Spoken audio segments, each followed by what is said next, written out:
President Chen, go ahead. Thank you. Good afternoon or good evening. It is Thursday, May 20th, and we are going to start our closed session, our regular board meeting in closed session a little early today at 5 o'clock. I'm calling the meeting to order at 5:01, and we are immediately going to recess to closed session, where we will be discussing 6 items. Agenda item 2.1, conference with labor negotiators, Government Code Section 54957.6. Agenda item number 2.2, public employment, Government Code Section 54957. Agenda item number 2.3, conference with legal counsel, anticipated litigation, Government Code Section 54956.9, parenthetical D. Agenda item 2.4, conference with legal counsel, existing and potential litigation, Government Code Section 54956.9. Agenda item 2.5, Government Code Section 54957, public employee discipline, dismissal, release. And agenda item 2.6, Government Code Section 54957.6, conference with labor negotiators. So that is it for closed session, and we will reconvene after closed session at 6:30, and I will put us into closed session now. Thank you. Okay, President Chen, go ahead. Good evening, everybody. We are now reconvening from our closed session meeting and reconvene to our regular meeting, and the time is 6:33 with nothing to report at a closed session. So first item after report at closed session 3.2, which is our flag salute. So if everyone would please stand and please say the Pledge of Allegiance. Ready? I pledge allegiance to the flag of the United States of America and to the republic for which it stands, one nation, under God, indivisible, with liberty and justice for all. Okay, thank you, everybody. We are going to do our roll call. Trustee Corzo. No. Okay.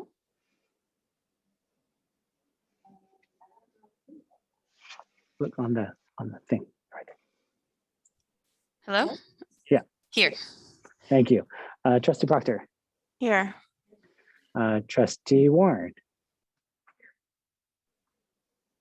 You want to say that again? I don't think we, yeah, there we go. Thank you. And Trustee Watkins? Here. And I am here as well. Okay. Next on the agenda, 3.4, approval of today's agenda. Does anybody have any changes or questions, or would like to make a motion on the today's agenda? Motion to approve tonight's agenda. Thank you, Trustee Watkins. Do we have a second?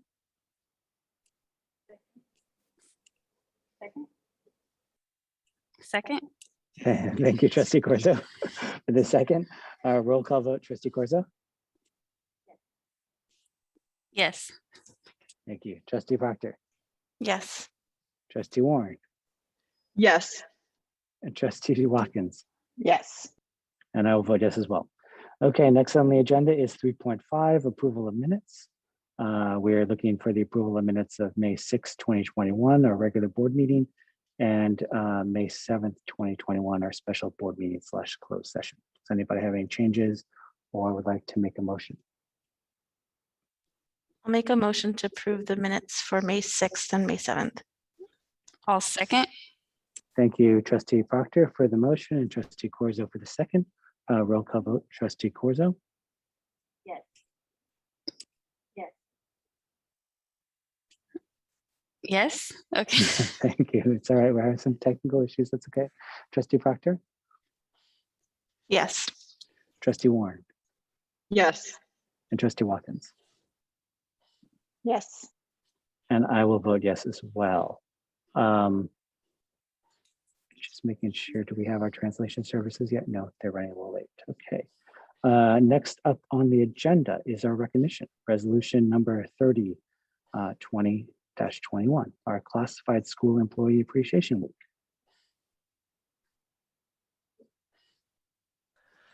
So Sue Weiser, would you like to introduce this item?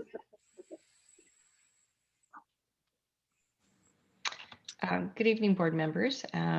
This week is Classified School Employee Appreciation Week, and we would like to honor our classified employees this week with a resolution that's been prepared for you.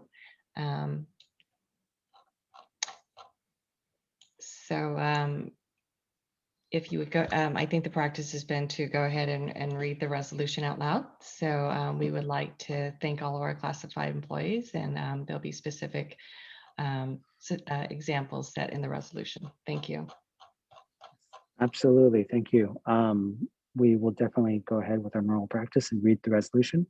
We'll go in alphabetical order or in our voting order. Trustee Corzo, would you mind starting us off? Sure, 1 second.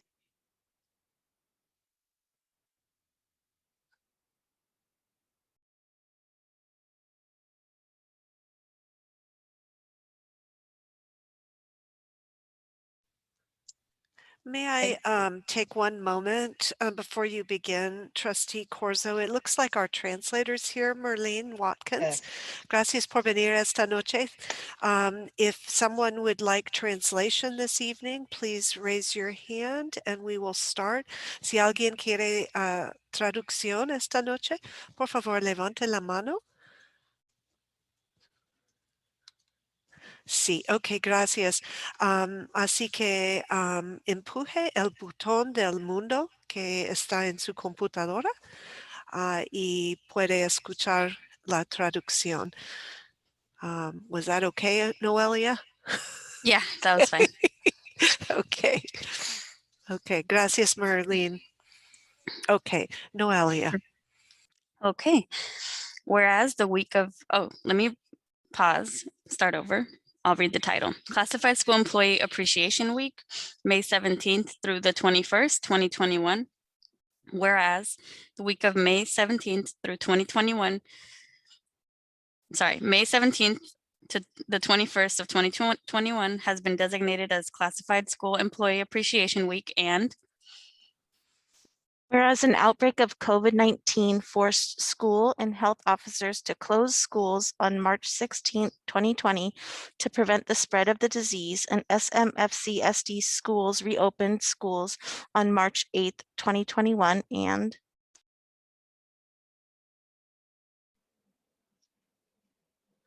Whereas,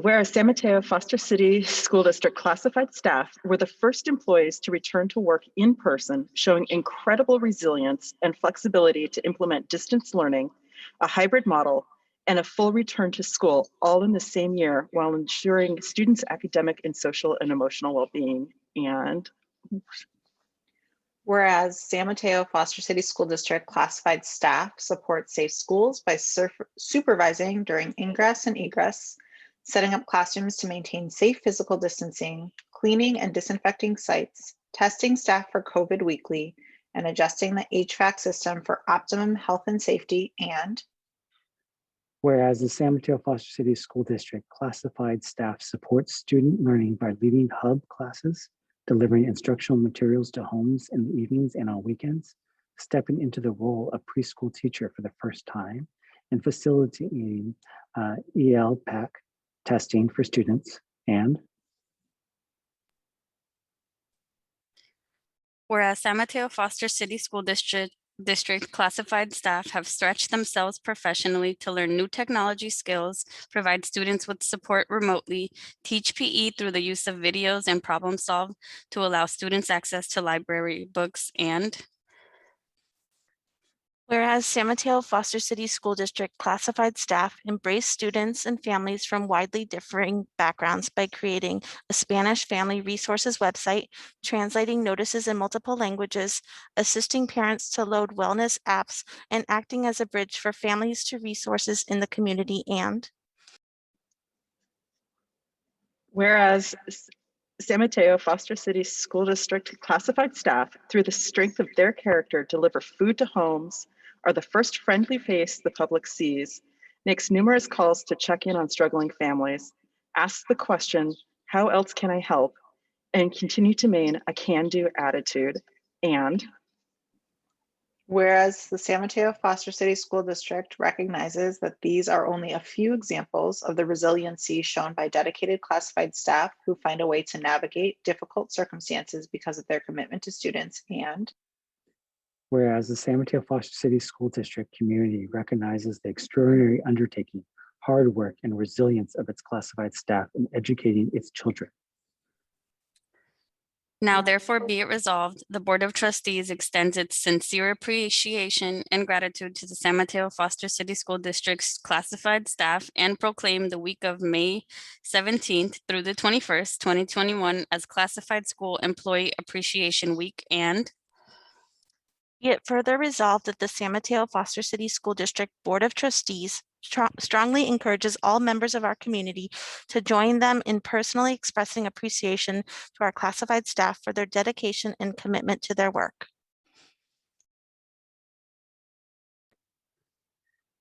Great. I want to thank everybody, all of our classified staff, for everything they've done this year.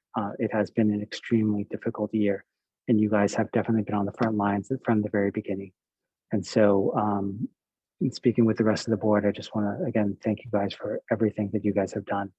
We really appreciate it, and we hope that everyone shows some appreciation during this week.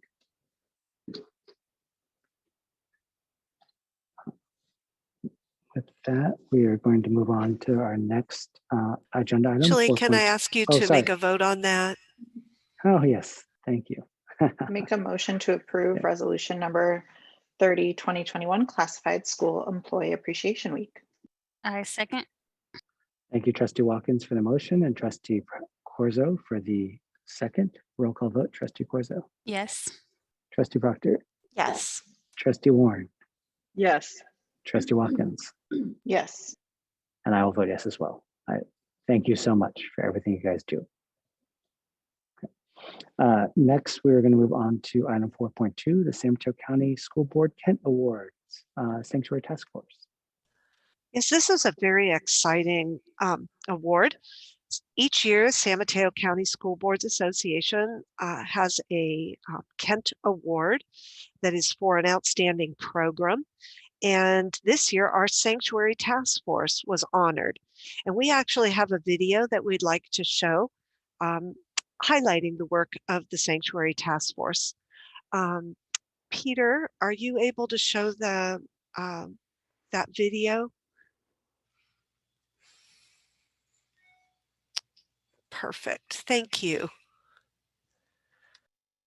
It is the mission of the Sanctuary Task Force to provide support so that all students and families in San Mateo Foster City School District are safe, supported, and celebrated, inclusive of immigration status and birthplace, allowing all students to pursue a rigorous, high-quality, and equitable education.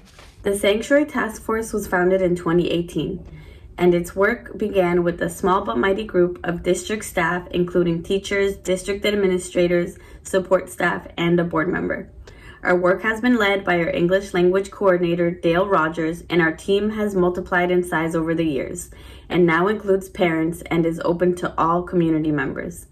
Our work initially focused on reviewing board policies and creating the guiding principles for protecting immigrant origin students and families. Within 18 months, these recommendations became board policy and administrative regulation. As the pandemic deepened and widened the vast inequalities between our student groups, it became clear that the focus and pace of our work needed to match the real-time needs of our students and families. We worked with community partners to safely deliver food to families, supported families in exercising their rights to avoid eviction, apply for relief funds, and support emergency housing. We started a bilingual technology support hotline and created materials for teachers to support a sanctuary in their classroom. The Sanctuary Task Force continues to meet weekly to hear the immediate needs of the community and collaborate and strategize around how to meet those needs. There is still much to do to ensure that all students and families are experiencing sanctuary. And it is the honor of the Sanctuary Task Force to advocate and support families toward this vision. It is our hope that others will join us in this work.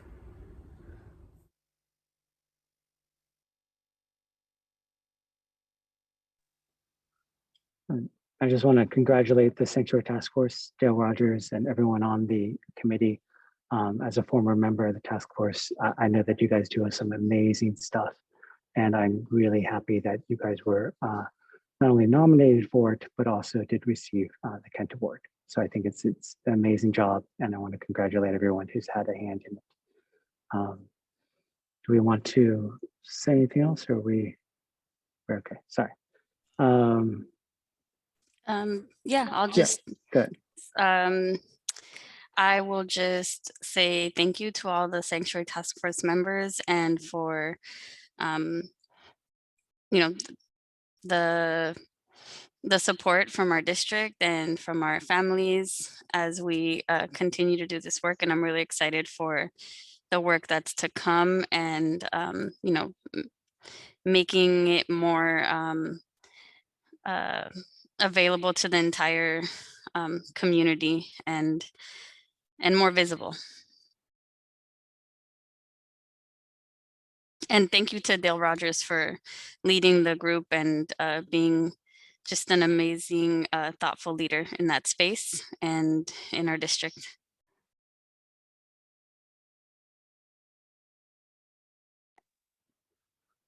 Great. All right. Thank you, everybody, again for that. Moving on to item 5.1, public statements related to non-agenda topics. The San Mateo Foster City School Board cannot act upon any matter that has not been included and publicly posted on the agenda, except under limited circumstances as permitted by law.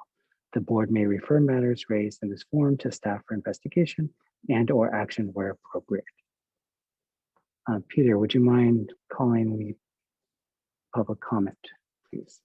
Absolutely, President Chin. For those of you who are joining us via Zoom and would like to make public comment, it might be your first time, please use the raise your hand functionality within Zoom now, and I will call on you one at a time. As a reminder to the folks out there, again, this is for non-agenda items. So if this is a topic that you'd like to make comment on in the future, or I'm sorry, related to something on the agenda later on today, please wait for that appropriate time to make comment. Right, President Chen, we have 4 hands currently for public comment. Would you like to go 3 or 2 minutes? Yeah, actually, let's go with the full 3 minutes. We have, as we're sort of getting back to normal, there's probably about just 100 people, 100 public members on the line. So why don't we go with 3 minutes? Fantastic. First, we'll bring up Raina, and after Raina will be Amy. Raina? Hi, good evening. I just wanted to implore you to please do your best to try to find a good and stable new principal for Abbott Middle School. Everybody I know in that community is pretty bummed out that Mr. Pacman is leaving, including my kids who expressed profound disappointment. I know another mom whose student in middle school has had 6 principals already in the K through 8 career. So I know obviously things happen. It's a weird, it's a weird year, and you can't know what is going to happen, but just it's so important to have some stability and to have somebody with a good spirit who is beloved by students and teachers alike. Thank you. Thank you, Raina. Okay, next we have Amy, then after Amy will be Danielle. Amy? Good evening. Can you hear me? We can. Go ahead, Amy. Good evening, school board and Dr. Rosas. I'm here to speak briefly about dyslexia. My older son is in 4th grade and has struggled in school and specifically with reading since 1st grade. We've attended multiple SST meetings and an IEP evaluation where the school said he didn't qualify for services or an IEP, and yet he's continued to struggle. It became even more apparent with how behind he was when schools closed in March 2020 and he began doing his work from home. After months of struggling working with him and getting almost no support from our school, we paid to get an independent evaluation for him last fall and found out that he has dyslexia, dyscalculia, and dysgraphia. Since that time, last fall, I've learned the following. 1 in 5 people in the world have dyslexia. Dyslexia occurs independent of what languages one speaks, where they're from, or what their economic situation is. Our school system, like many in the area, are not providing the assessments, screenings, or services to support most students who have learning disabilities like dyslexia. And most families in our district whose students have a learning disability like dyslexia find it from an outside evaluation, not from the school evaluation. As I've continued through this difficult process with the school and continued to advocate for my son, I can't help but think about how many other students in our school and district are being missed who have similar learning disabilities and need similar evaluations, services, and support. We need to do better. Getting support for a student with learning disabilities like dyslexia should not rely on a family being able to pay for outside evaluation, having to pay for expensive tutoring that is only provided outside of the school, or having to consider going to a private school where this specialty is offered. This is not just a special education or an IEP issue, but an equity issue for all students. I asked the school board and the district to do the following. Find out about science of reading instruction approaches that are evidence-based and support all students, including those with dyslexia. Begin offering dyslexia screenings in early elementary school to assess whether or not a student may be struggling with reading due to a learning disability, including if they are learning English as a second language, and provide good training for classroom teachers and resource teachers so that they are equipped to support struggling readers with effective evidence-based programs, especially those with learning disabilities. I also hope that all or many of you will attend the CDAC presentation next week on Tuesday night at 7 o'clock on specific learning disabilities. As for me, I will continue to fight for and advocate for my son and for all students with learning disabilities like dyslexia, as our students deserve better from our district and from our community in order to access their education. Thank you very much for your time. Thank you, Amy. Next, we have Danielle. Then after Danielle will be Randy. Danielle? Hi, I wanted to make a comment about Classified Appreciation Week, so I hope you'll forgive this error in procedure. My name is Danielle Tremaine, and I have the privilege of supporting the Annex program as the principal on special assignment. Annex staff facilitated the return of TK through 8th grade students to our school sites, ensuring daily access to 3 meals, a safe space in which to learn and play, and caring adults with whom to connect. These incredible people stepped into new roles as site-based administrative assistants, technology advisors, academic content facilitators, and student success team participants, and did so with the can-do attitude that we have come to expect from our Annex staff when it comes to the well-being of our students. Our Annex chameleons have seen and done it all. We started this crazy year not just with COVID, but also with wildfires and air quality concerns. 8 weeks into the school year, amidst the start of cold season plus pandemic concerns, they stretched to nearly double the number of students they were serving. In March, they pivoted again to continue supporting students in distance learning and begin supporting students returning to school on the hybrid model. Just a few weeks ago, they again stretched and pivoted, some moving to new sites to support student access to in-person learning, and all adjusting to yet another round of schedule changes. We couldn't have done this work without the teachers who provided online lessons, custodians, our partners in child nutrition, technology, interpreters, and school site staff. I also have to give a shout out to Tiffany Canaris, the Annex coordinator, and Dr. Sarah Drinkwater, Assistant Superintendent of Student Services, for their leadership, because this work takes a village. I could not be prouder of this group for all that they have accomplished this school year and all that they have survived. Thank you so much for supporting this resolution in support of our classified staff. Thank you. Thank you, Danielle. Next, we have Randy. Then after Randy will be Marcella. Randy? Hi, good evening. First of all, I just wanted to express publicly my support for Amy Connors and for the comments that she made just prior to the last speaker. And also, I just wanted to commend the board for the rapt attention that most of you paid to Amy Connors. She had some powerful remarks, and I saw you really paying attention. And I would ask for that same kind of attention for the remarks I'm going to make. I know that I speak up a lot, and this topic is really important for equity. So at the last board meeting, I spoke to you, the board, about an issue that needs to be addressed regarding the heterogeneous math plan, which is set to impact the cohort of rising sixth graders. Whether or not you have a personal stake in this issue, I don't. We can all recognize the fact that, as currently planned, the new heterogeneous math course is set to be applied selectively. As the math plan was heavily promoted in community engagements that were run by the district prior to your board vote, the common theme was that this change is needed now for all sixth grade students because all students have experienced learning loss. This part that was presented was understood and necessary.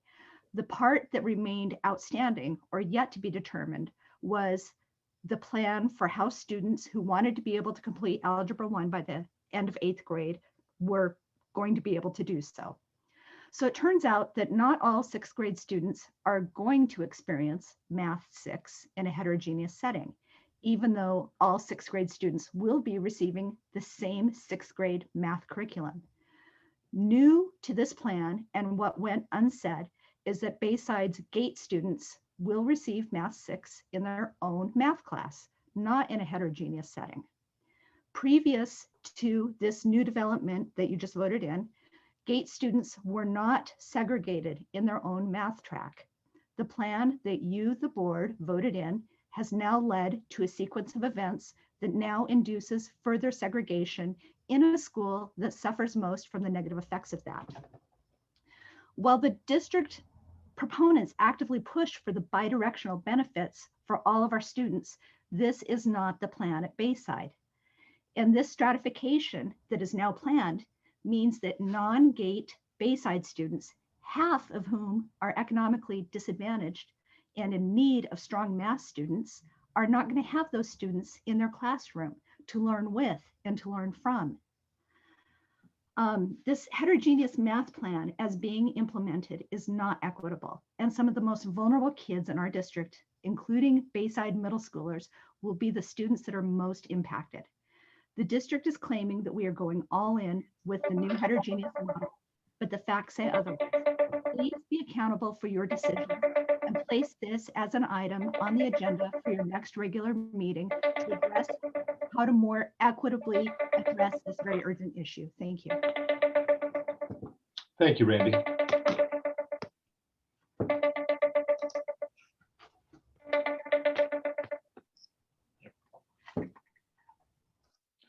Next, we have Marcella, and then after Marcella will be Catherine. Marcella? Yes, thank you. As we're getting ready to finish out the year, I wanted to just briefly reflect on where we were and where we are. So I feel like we started this academic year a year ago when we thought COVID was kind of reaching its peak. In that moment, there were a lot of unknowns, and I feel like it really impacted the ability to create space for parent voices outside of board meetings and emails. And so we're now headed back into a full-time in-person learning mode. And some changes have been made to address the needs of our San Mateo Foster City community.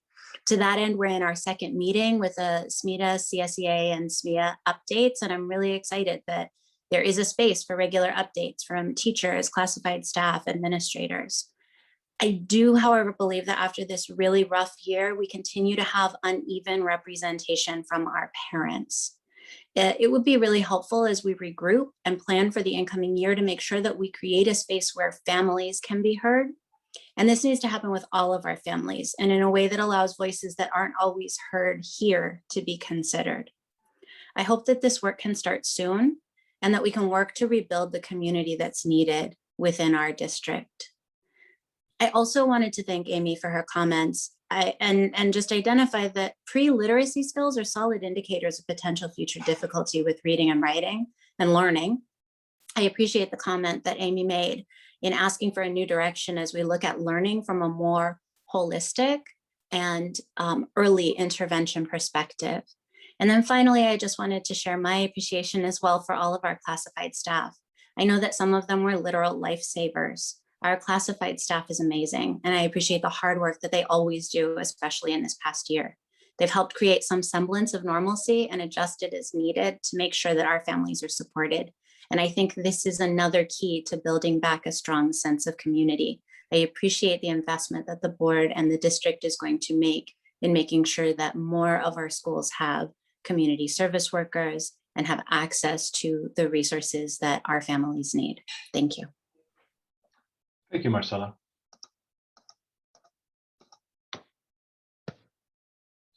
Okay, next we'll have Catherine. Catherine. Because of the version of Zoom that you're using, Catherine, we're going to have to promote you to the panelist, so it'll look like you're disconnecting and then reconnecting with the rest of the board.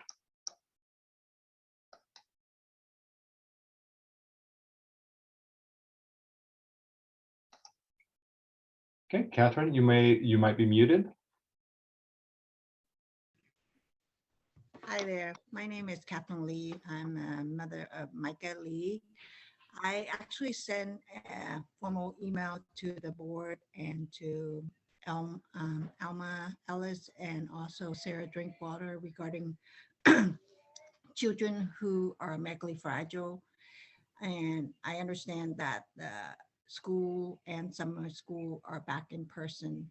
And I'm concerned because I have a child with special need and also medically fragile.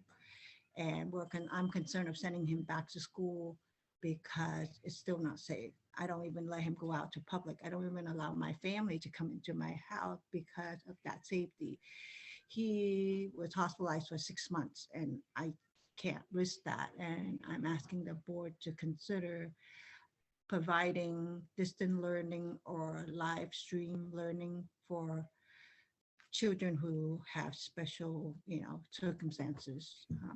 I understand that also there is an option to do home instruction, but home instruction, as of it's already that our child is already distant from the society out, with connection with other kids, but at least they are getting some in distant learning. If we go home instruction, that's just going to isolate him even further from connection with other kids. And on top of that, I don't feel safe bringing someone in either to do home instruction. So I'm just asking the board to consider allowing, or at least allowing family to opt for choices instead of just say everyone going back in person. Thank you for your time. Thank you, Catherine.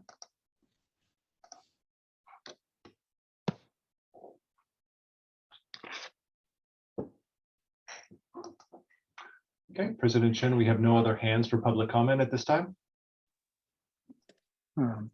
Thank you, Peter, and thank you to everyone to provide your comments. We really appreciate all your public comments and do take notes, and we'll look into the issues that you mentioned. Sorry. 5.2, public statements related to agenda items. Persons will be called on at the appropriate time. Agenda item 5.3 is foundation and community reports. Does anyone want to start? And if you have anything to report, report out. The Equity Task Force met earlier this week, and there were some items around governance and continuing to revisit some of those structures and systems, such as term limits and ensuring that there's both consistency and that opportunity for new folks to transition on and off of the Equity Task Force, and then had an opportunity to engage in their subcommittee work. And we'll be planning to bring back some updates and recommendations to the board at the meeting, our last meeting on June 24th. So more than for the rest of the board, or for the board. And I will just add that the Sanctuary Task Force is continuing to meet and are planning an event for district staff for the beginning of the school year. And yeah, that's about it. I attended the LMI committee yesterday, and we went over LCAP budget and engagement around the LCAP. I also would like to remind everybody, I know this was brought up earlier, but CDAC is having an event next Tuesday that can be zoomed in on dyslexia and dysgraphia and dyscalculia. And I think now more than ever, it's really important for parents to, be able to learn a little bit more about that, especially coming out of a pandemic time when we've been doing a lot of schooling at home, and parents may have more questions than they ever have before in terms of how their children are approaching school and whatnot. So I would encourage everybody to take part in that if you can. And I'm sorry. Go Go ahead. ahead. No, actually, you go ahead because I need to think a little bit more. But I forgot that I need to report out for DLAC also. But Okay. please. Okay. So Oh wait, are you on DLAC too? Yeah, You but are, right? you can. Okay, sorry. So I attended the Ed Foundation meeting on, I think it was Monday, and they had their meet and greet, which was, and they gave a really great presentation about the Ed Foundation and all the work that they do and all of the partners that they work with. And it was really great. I think we all maybe got the presentation emailed to us, but it was really great to learn more about what they do. And of course, they're looking for more volunteers and board members and all that. So if you're interested, contact them. I also attended the DLAC meeting, so maybe Trustee Corzo will add more, but it was essentially going through the progress that we've made and talking about LCAP planning and stuff and where we're going to be going. So I think the next steps would be that they'll take the feedback and create goals for this next LCAP planning. And I also attended the LMI, which we did talk about the AB 86 funds. And I think I'll save my comments for when we get to that topic. But I think it's important to know what the priorities are amongst the teachers and what they're thinking about. And that was a great summary. So I will, end my comments. Thank you. Lastly, I'll mention that Trustee Proctor and I did attend the Foster City Liaison meeting we had a week and a half ago with our City Council liaison members for Foster City. We gave an update on Bowditch specifically, where we talked about the actual, it's called Build, Rebuild, and Renovate plan. So it's the combination of Measure X and Measure T. So we gave them an update on that. We also did talk about math, and then we did talk about one other thing, which I can't remember, but we did give them a thorough update of what's going on in their district, and also did share with them any other announcements and promotions as it related to Bowditch and our community meetings there. So I think that's it. Does anybody have any other community or foundation meetings? Okay, we're going to move on to 5.4, our labor union comment period. I guess with SMETA, CSEA, and SMEA updates.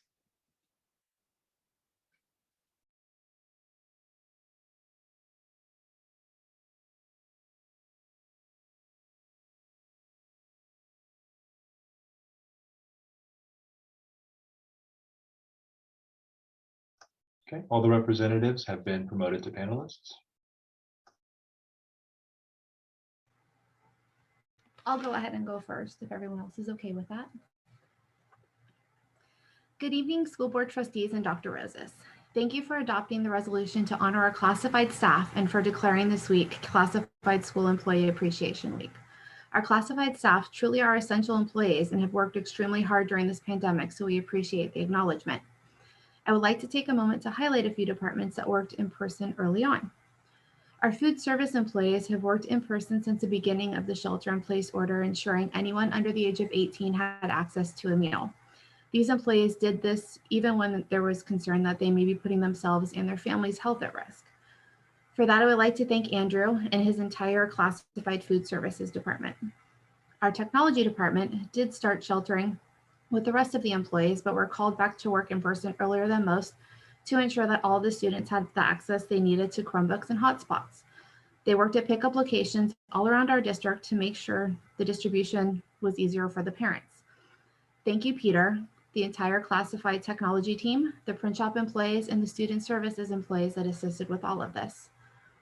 Thank you also to our custodians that were nervously cleaning school sites before the shelter in place was declared while knowing this virus was already in our area.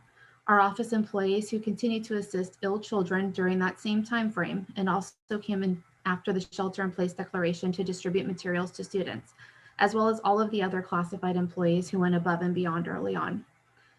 I would also like to take a moment to thank the preschool employees for coming back to in-person with students in the fall, as well as the annex employees that also came back in the fall to switch from running before and after school care programs to leading learning hubs. We are aware of the extra duties that come from this, and we appreciate everything you have done. Since it is CSEA week, I think it would also be appropriate to bring to the board's attention a particular employee. John Harrison is regularly a lead annex teacher who is now running a learning hub. He recently was the only recipient from Chapter 411 to win a CSEA award. John was presented with the Union Activist Award for the hard work he does for his fellow colleagues on May 1st during a virtual award ceremony. We are grateful for everything he does to help all CSEA employees, and luckily for the district, his care for others also pours over the kids he helps in the classroom. Thank you, John, for all that you do to help others. CSEA greatly appreciates it, and I'm sure the parents of the children you take care of appreciate it as well. Thank you for your time.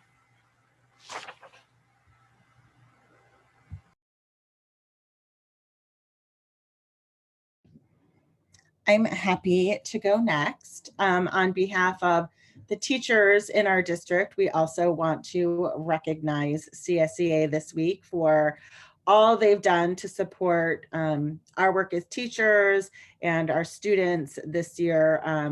You know, we appreciate you every year, but this year it was above and beyond, and we fully recognize how amazing you guys are, and we're incredibly appreciative of that.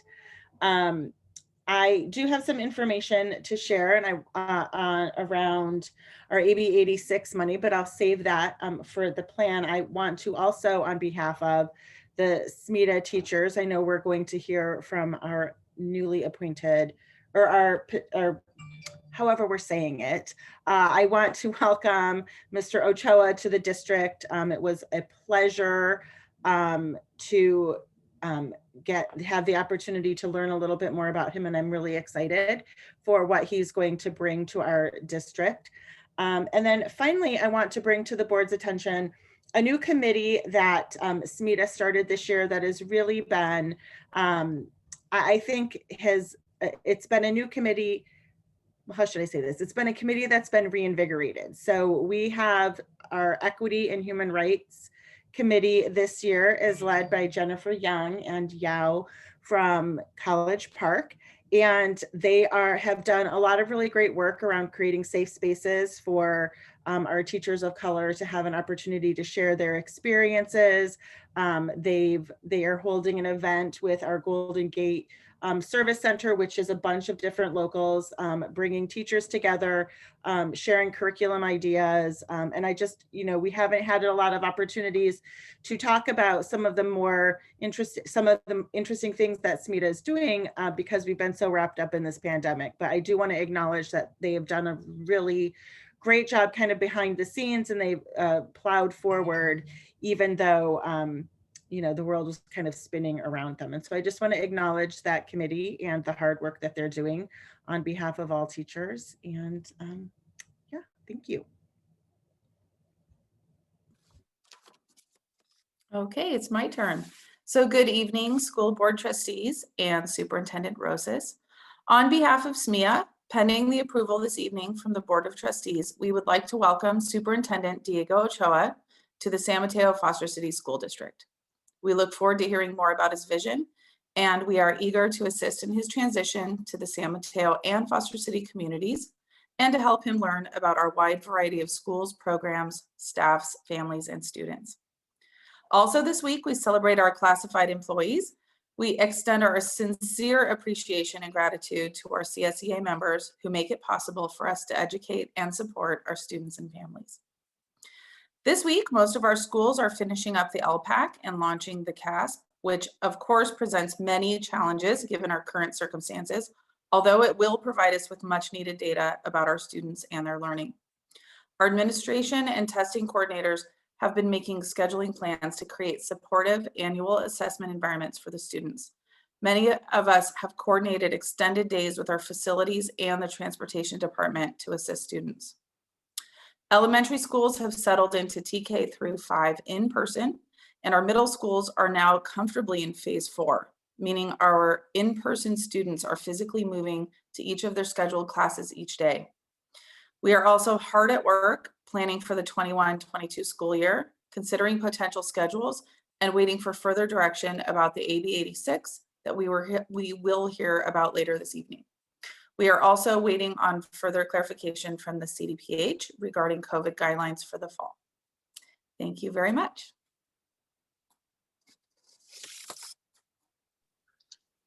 Thank you, everyone, for your updates.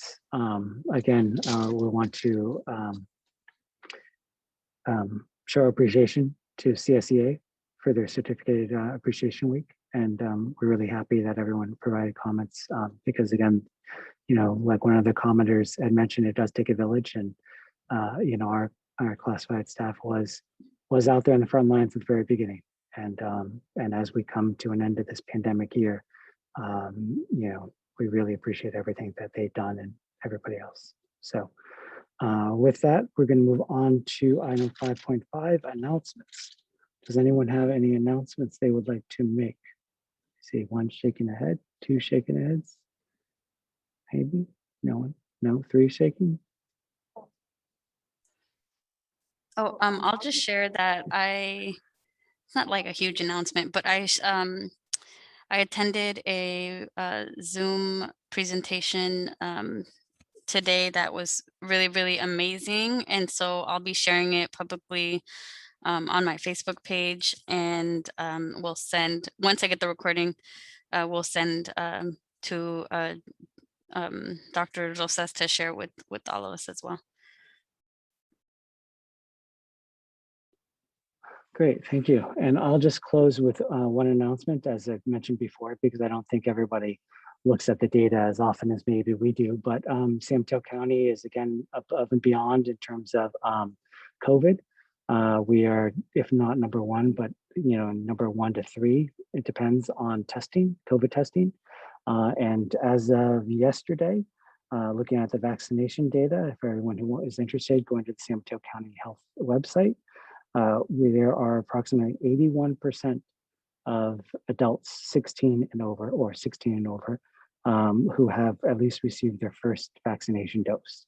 I know last board meeting, there was a really great success story that we heard, or not success, but a great announcement that 12 and up was able to be vaccinated, and there were a number of mass vaccination sites throughout San Mateo County for that. And it does look like, when you look at the numbers, that a quarter of our 12 and up population, or 12 to 15, did go ahead and get vaccinated, which is great.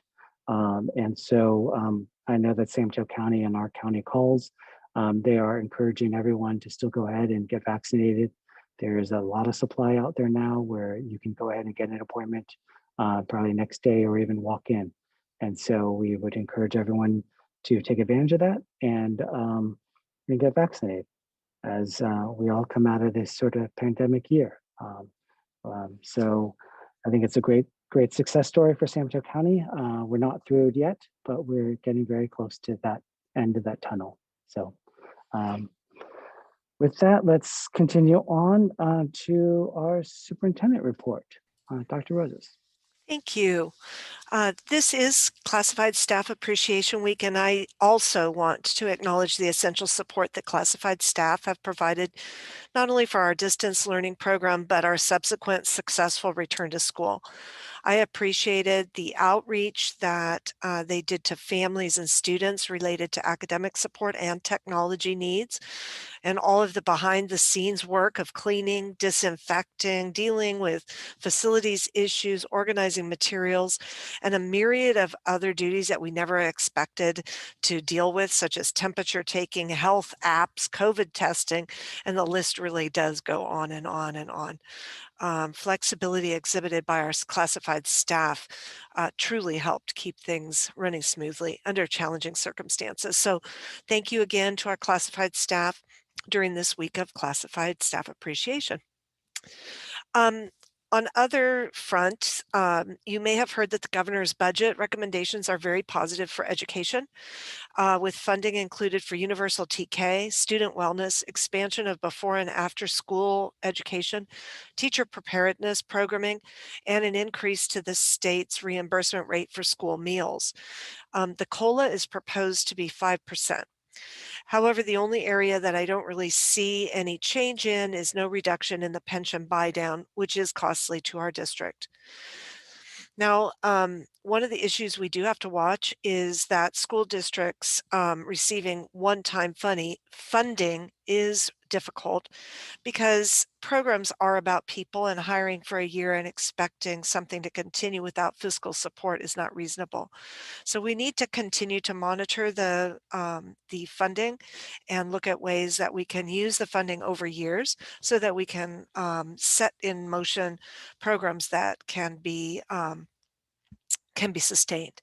But it is an absolutely outstanding budget for education. So we'll see how it transpires over the next month.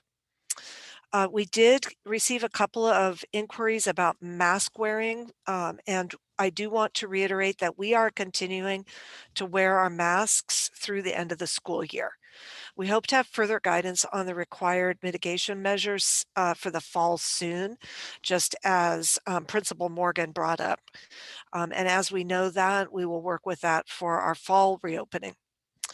I did also want to state that we will have promotion celebrations where we will continue with our masks, the 6-foot social distancing between families, and limiting the number of participants at each event. But we are having celebrations, which is a big change from last year, and I'm really pleased that we can do this. And along those lines, I did want to point out that there is a vaccination event at San Mateo High School, located on Delaware, just across the street from College Park. And that vaccination event is this Saturday, May 22nd. It starts at 10, and they will continue until the supplies run out. So it's open to San Mateo Union High School district families and our families. It's for anyone age 12 and up. So just to let you know, there is a vaccination event at San Mateo Union High School District Saturday, starting at 10 until supplies run out. With that, I'll close my remarks.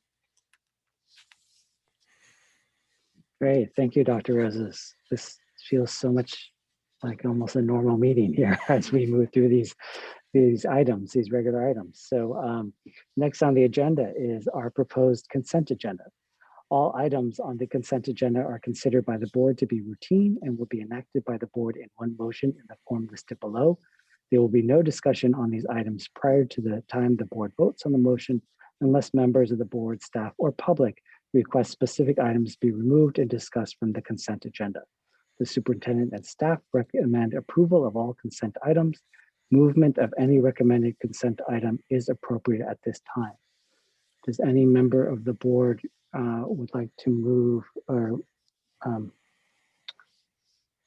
pull something from the consent agenda? No, I don't see any. No. Okay. I don't want to pull it necessarily, but I do want to bring it to everybody's attention that we do have part of our consent agenda is 3 settlements for special education, as well as 1 non-public association contract for para staff. So that total does come out to $164,258.50 that we are spending on our special education outside of the district and outside of actual education for our students. Thank you, Trustee Warren. Any other? Okay. Peter, would you mind asking the public if they would like to pull an item? Sure. So those of you who are looking at the consent agenda and would like to pull an item and make public comment or address the board on one of these particular items, please use the raise your hand functionality now, and then I'll call on you and ask you what specific item you would like to make public comment on. After the board votes, then we'll have you come back and make the actual comment.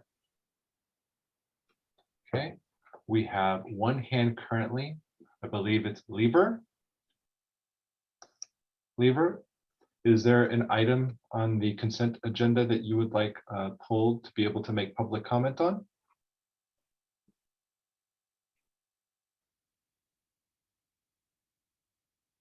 Lever, you may need to unmute yourself. Or if this was a mistake, just lower your hand. I think his hand may have been up earlier for the But I wasn't sure translation. if it was in preparation for consent. Okay. Well, just in case you can't hear me, maybe having technical difficulties, if there is a particular comment you would like to make on one of the consent agendas, usually in these cases, we ask that you email the superintendent, and if that's the case, she'll make it part of the public record. They're unmuted now. Tenía un comentario que quería agregar en esta parte de la agenda.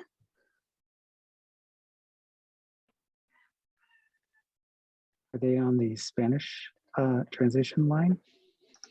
That's possible. I don't hear them. No.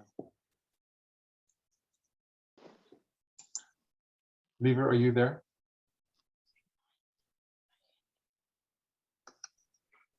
I also switched to the Spanish just in case, and I did not hear as well. Okay, we'll move on. Okay. Following any other comments or questions, would anyone like to make a motion on the consent agenda?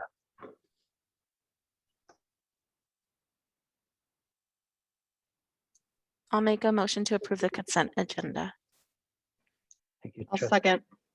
Thank you, Trustee Proctor, for the motion. Trustee Warren for the second. Roll call vote. Trustee Corzo. Yes. Trustee Proctor. Yes. Trustee Warren. Yes. And Trustee Watkins. Yes. And I vote yes as well. Okay. Next, we are moving on to item 7.1. Appointment of a superintendent. Actually, am I just reading that off there? Yeah, sorry, I guess that's our fault, huh? Okay. Diego. Did you want me to read this or are you going forward? No, I can read it. I just was waiting. I don't know if Diego, you want to come on as He's on and you can go ahead and make the presentation and then he can speak. Okay. All right. So here we go. I'll read this from the agenda. After an extensive search by McPherson and Jacobson, LLC, a thorough review of applications, interviews with a stakeholder panel, interviews with the Board of Trustees, and reference checking, Diego R. Ochoa is being recommended for appointment as the next superintendent of the San Mateo Foster City School District. Mr. Ochoa has served as superintendent of the Hollister School District since 2008-2019 school year. He brings a strong background in curriculum, special education, innovative actions related to equity, student wellness, and parent engagement, and knowledge of building school facilities. He is here, and I do see some technical stuff going on right now. Maybe as but you do need to vote on this item while he continues to deal with that. We do. We definitely do. So while we do that, do we have any sort of clarifying questions? Anything as we'll go through the normal procedures? Anything else? Public comment. We'll request for public comment since this is a voting item. Peter. Oh. The public comment, yeah. I'll try it now. It's okay. Sorry. Hang on, Diego. We're going to go ahead and do a public comment piece first.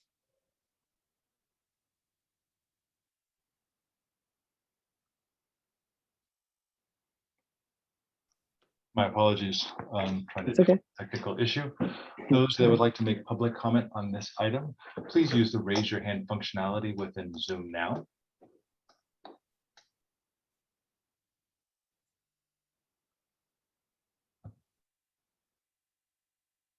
Okay. President Chin, we have no hands for public comment. Okay, we will close public comment on this item and open up for discussion before, unless someone wants to make a motion, but maybe a discussion might be, or comments might be relevant in this case.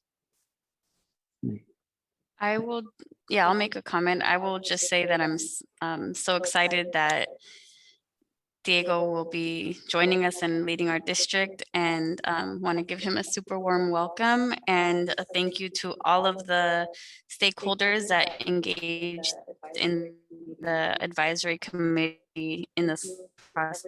So thank you to everyone, and thank you to the firm also that supported us and helped us find an amazing new superintendent for our district. And also just want to thank Joan publicly for all of her dedication and years of service to our district. So we are grateful for, new beginnings, and also for, the foundation that Joan has helped create in our district. Thank you. Chime in. It's a bittersweet moment, right? Because Joan has been such an asset to our district, and we're going to miss you dearly. And it's absolutely true what Trustee Corzo shared in terms of just laying such a strong foundation and getting our district to a place where it is right now. And really, really excited to welcome Diego. I think one of the things that really emerged through the process was Diego really being committed to our district because of the work that our board has been engaged with as it pertains to equity, and feeling really excited about that partnership and being able to continue to move the very important work forward and to begin to see that translate into student achievement and outcomes for our students that deserve nothing less than the very best and are capable of nothing less than the very best. And so I'm really looking forward to the work that I know that our board is committed to continuing to doing, that Joan and the team have been committed to doing and have laid the foundation for, and that I know that Diego will be able to continue to move that work forward in a really meaningful way. And also just echo, this process included so many different community members and stakeholders, and have just received so much outreach from individuals who are part of the process. Just so excited about the direction we're going and about Diego. So really excited to welcome you. I'll just kind of share the same sentiments. I'm really excited for Diego and really want to welcome you to our district. I think, Joan, the work that you've done over the years that you've been superintendent, I think this just kind of flows. I think Diego is ready to carry that torch and continue on the good work that everybody's been doing. One thing that I was really impressed about with Diego is that he came very prepared. He's been watching our board meetings behind the scenes. And so I can tell that he's ready to just jump right in and get started doing the really good work. So I thank you and welcome you, and I'm very excited. For the past 2 years. I'd like to just wrap it up too with, I am also excited to be working with Diego going forward. I have never met a person so passionate about special education that has not had a special education student themselves that they've had to be passionate about for. I am very excited to be working with Diego on that level and ensuring that our special education students have the best access to education and that their best self can be realized here through school and through their education. And I'm really excited that we are having a superintendent with that sort of a background. And I really appreciate his can-do attitude, and we didn't scare him off with 2 years of board meetings. So I felt like that was a pretty, that definitely demonstrated a commitment to our district. So thank you for accepting, Diego, and I look forward to working with you after we finish this vote. All right, and so to continue on with that, but before I get to Diego, I just want to thank everybody. I think the last 2 or 3 months, as we've gone through the superintendent search, I think Trustee Proctor and I, with the superintendent search ad hoc committee, I think we'll finally come to a close tonight. I think, yeah, which would be great.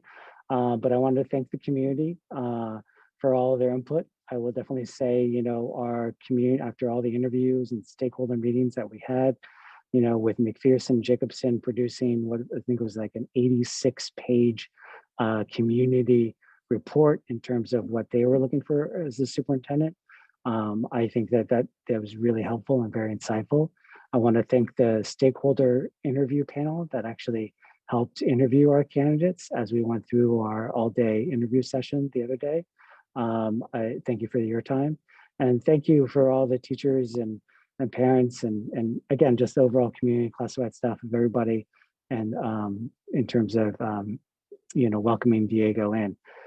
Diego was above and beyond sort of our number one choice. I think Diego, you, and I'll look at you as I talk to you, sorry, as you cross the room instead of on the camera here. But I think overall, you definitely, you know, not only checked all of the boxes that we wanted, but more.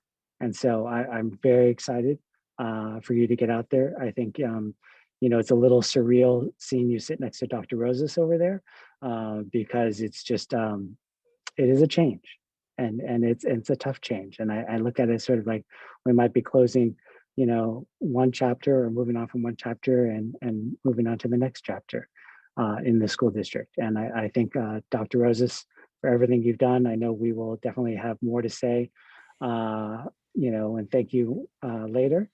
But definitely everything that you've done, especially during this process, has been huge. The logistics and everything, it was just really, really helpful. And so it made everything very smooth.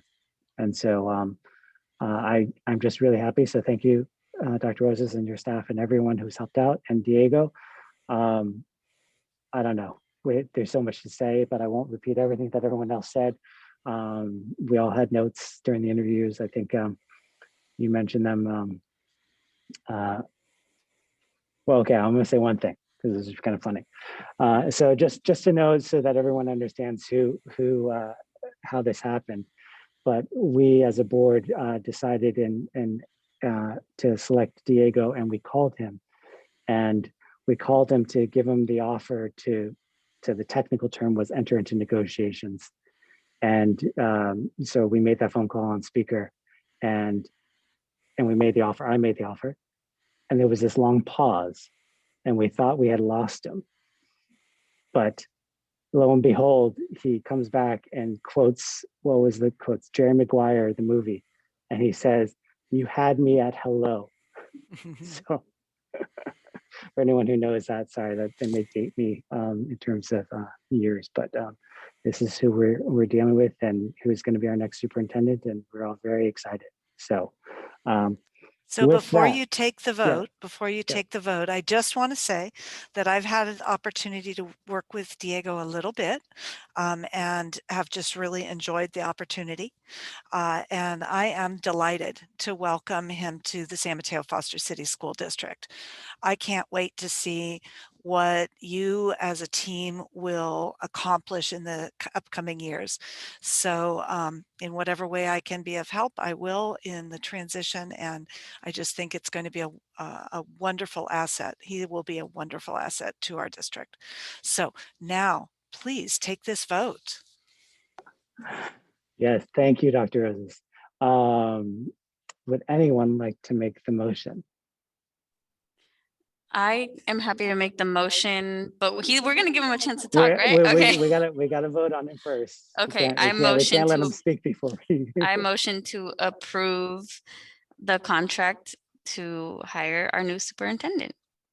This is the appointment, and then the contract will be second. Oh, dang it. Sorry. Okay. I motion to appoint Diego Ochoa as our new superintendent starting in July.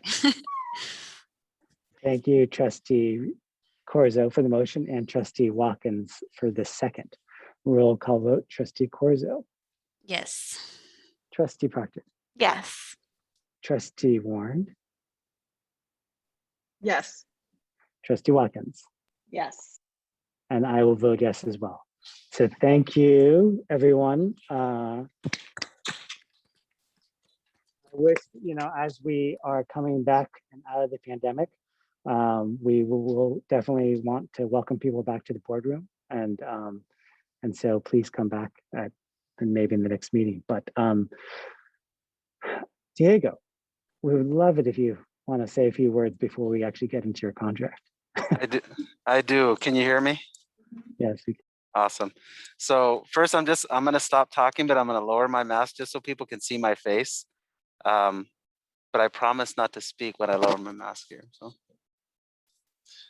So in hiring me, you folks have gotten a lot, but you have not gotten a man of few words. You'll all learn I do like to talk quite a bit. And I want to begin tonight by thanking this board. I want to thank the 5 of you.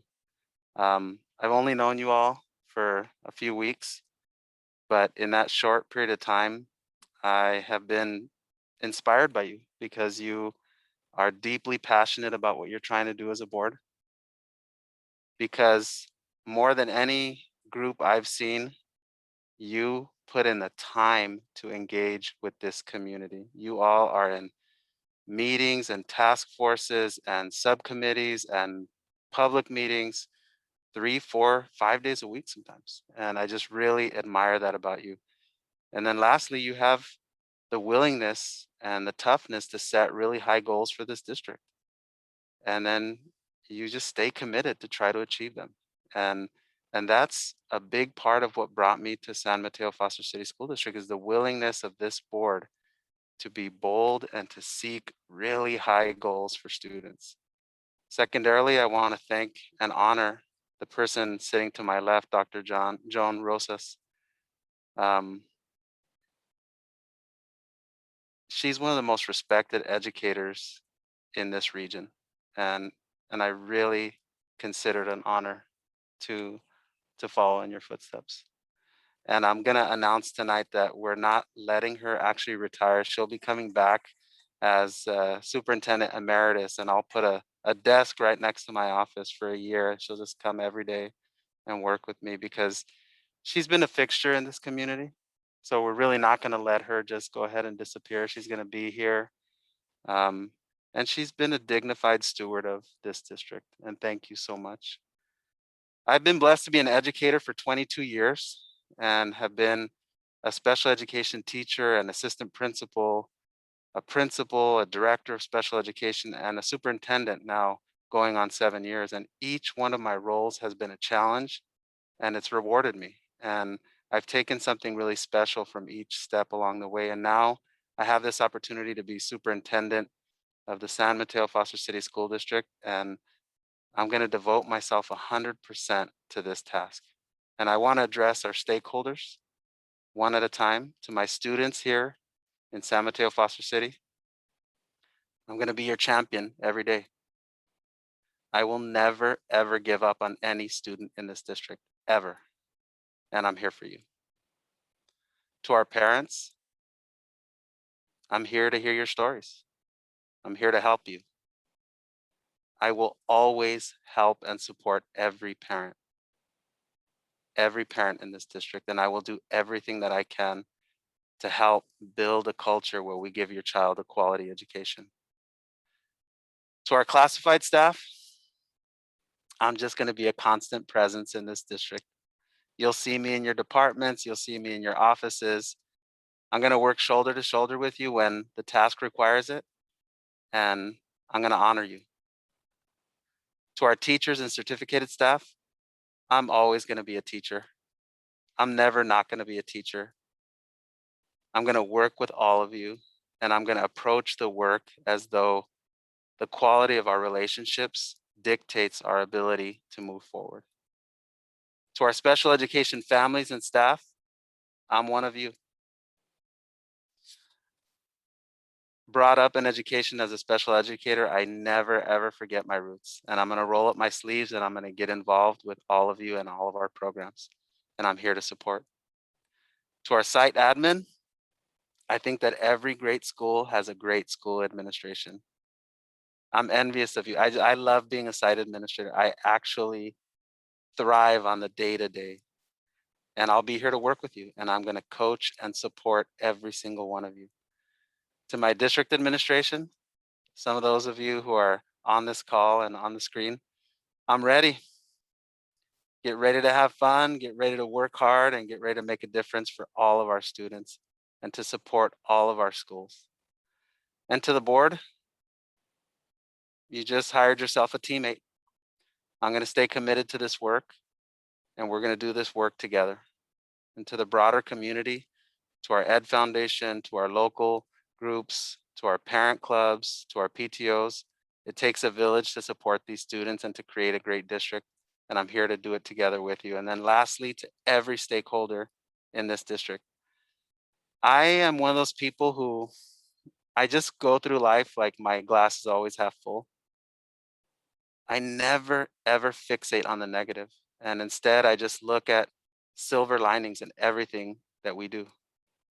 I have a passion for education that will never extinguish. And as we move forward and achieve in this district, I'm going to cheer everyone on.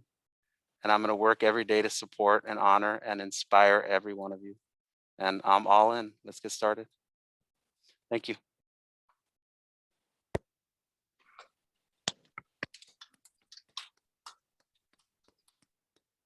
I suppose that, yeah, definitely under normal circumstances, if we go back to pre-COVID times, we probably would have taken a break and had cake. That's what we normally used to do. And everybody would stay and we would have a 15-minute recess and we'd have cake. But unfortunately, we have to do things virtually still. But we're getting there. So Diego, thank you for your words. And I want to welcome you again. And we are about to go into the next agenda item, but I can sense that Trustee Corzo wants to say something. So I'll let her go ahead and say something. Yeah, I mean, we can't like take a picture as a group, but we could take a screenshot. So Diego, do you want to talk so you're on the main screen and then somebody take a screenshot? I don't know how to do that right now on this new computer that I have. Noelia, you're really courting disaster here, inviting me to ask me if I want to talk. Every teacher I've ever had is like, Noelia, if you let him do that, you lose the class for the whole period. He never stops talking. Yeah, but I yes, took a screenshot. absolutely. Yeah. There we go. There we go. Thank you. I was trying to do that too, but I'm glad you got that. Thank you, sure. Okay. All right. So we are moving on to item still related to Diego. Item 7.2, approval of the superintendent employment agreement. This is up for a vote. So the board will review the superintendent agreement. It is recommended that the board of trustees approve the employment agreement for the new superintendent. Prior to us getting to that, I have some announcements that I need to make legally for legal purposes. So bear with me as I read this off. With this agenda item, the board is considering the approval of the employment agreement with Diego Ochoa to serve as the district superintendent. Government Code Section 54953 requires the board, prior to taking final action, to provide an oral summary of a recommendation for final action on the salaries, salary schedules, or compensation paid in the form of fringe benefits of a local agency executive during the open meeting in which the final action is to be taken. I am providing you with the following verbal summary of key financial terms of the superintendent's employment agreement. The parties are entering into a 3-year agreement effective July 1st, 2021 through June 30th, 2024. Base salary, annual salary is $252,000. Contingent upon a satisfactory evaluation by the board, superintendent will receive a 5% salary increase in the year 2023-2024 contract year. Superintendent will receive an annual stipend of $1,500 in the recognition of his master's degree, which is the same as for other certificated employees with master's or doctorate degrees in our district. Superintendent is eligible to participate in the district's health and welfare benefits on the same terms and conditions as certificated assistant superintendents and other certificated administrators. The work year is 12 months, which includes 29 vacation days. During the term of this agreement, superintendent will have the same holidays as certified administrators. And that is what I have to say in terms of the contract, or in terms of what the attorneys have provided me. Does anybody have any clarifying questions that they would like to make or ask? No. Okay, as our normal procedure, we will go to public comment. Peter, would you mind opening public comment on this item? Yes, President Chen, and those that are attending via Zoom, if you have public comment on this particular item, the employment agreement on the superintendent, please use the raise your hand functionality within Zoom now.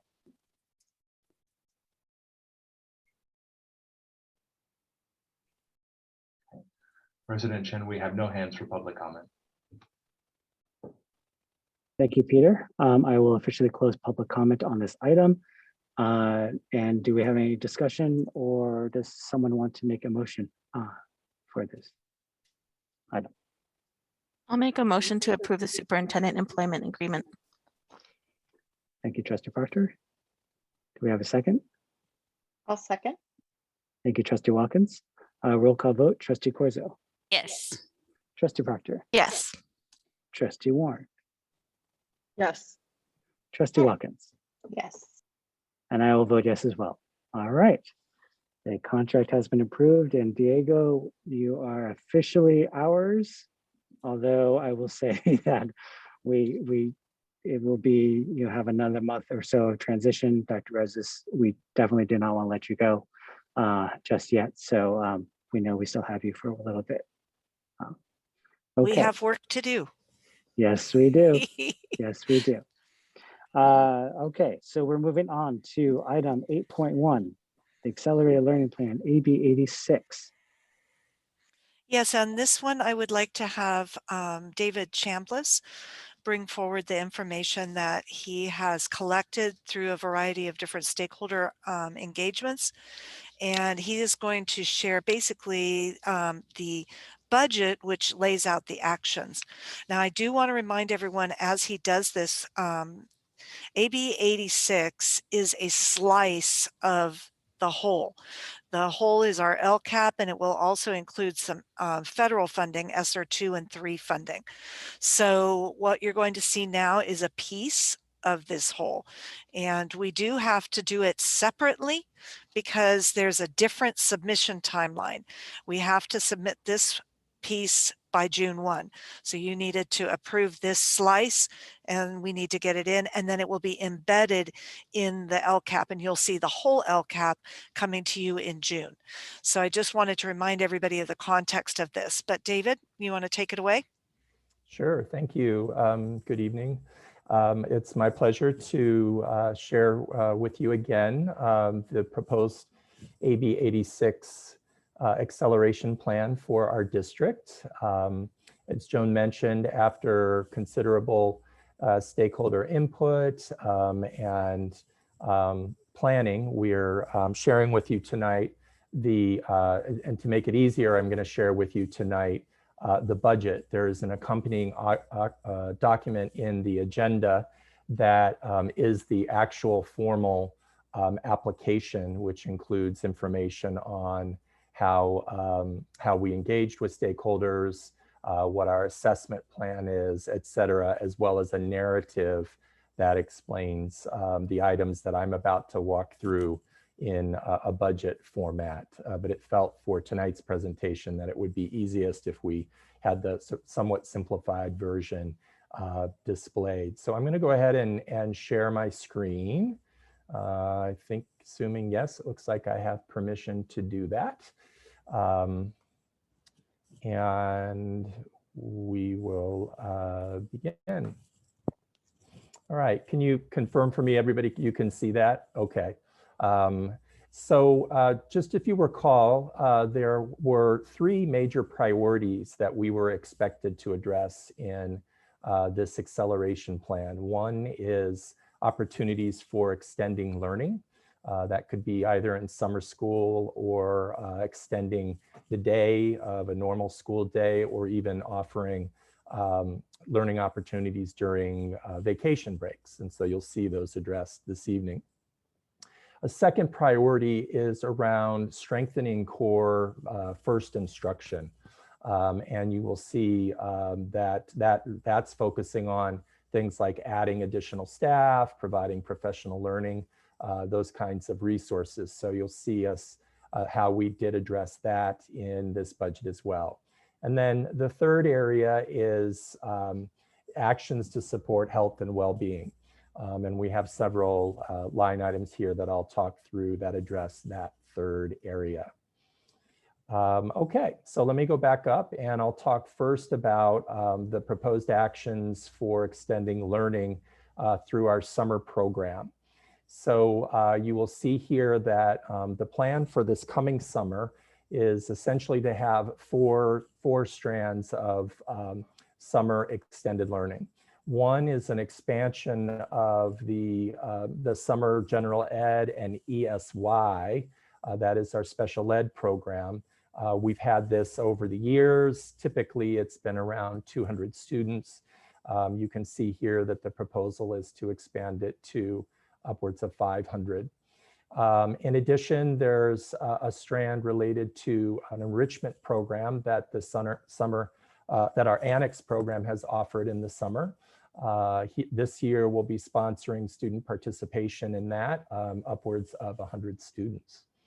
And then a third strand is additional enrichment programming offered through our community partners. And we're in conversations with both Newton and our YMCA programs. And we're anticipating offering up to 400 students that enrichment opportunity.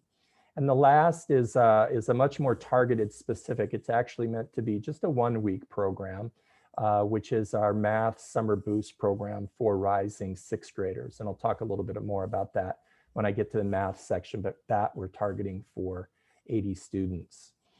So you can see the calculations or estimated costs for each of those 4 strands. And just for the purposes of our planning, because this AB 86 funding is expected to cover summer 2022 as well, we've just assumed the replication of those programs.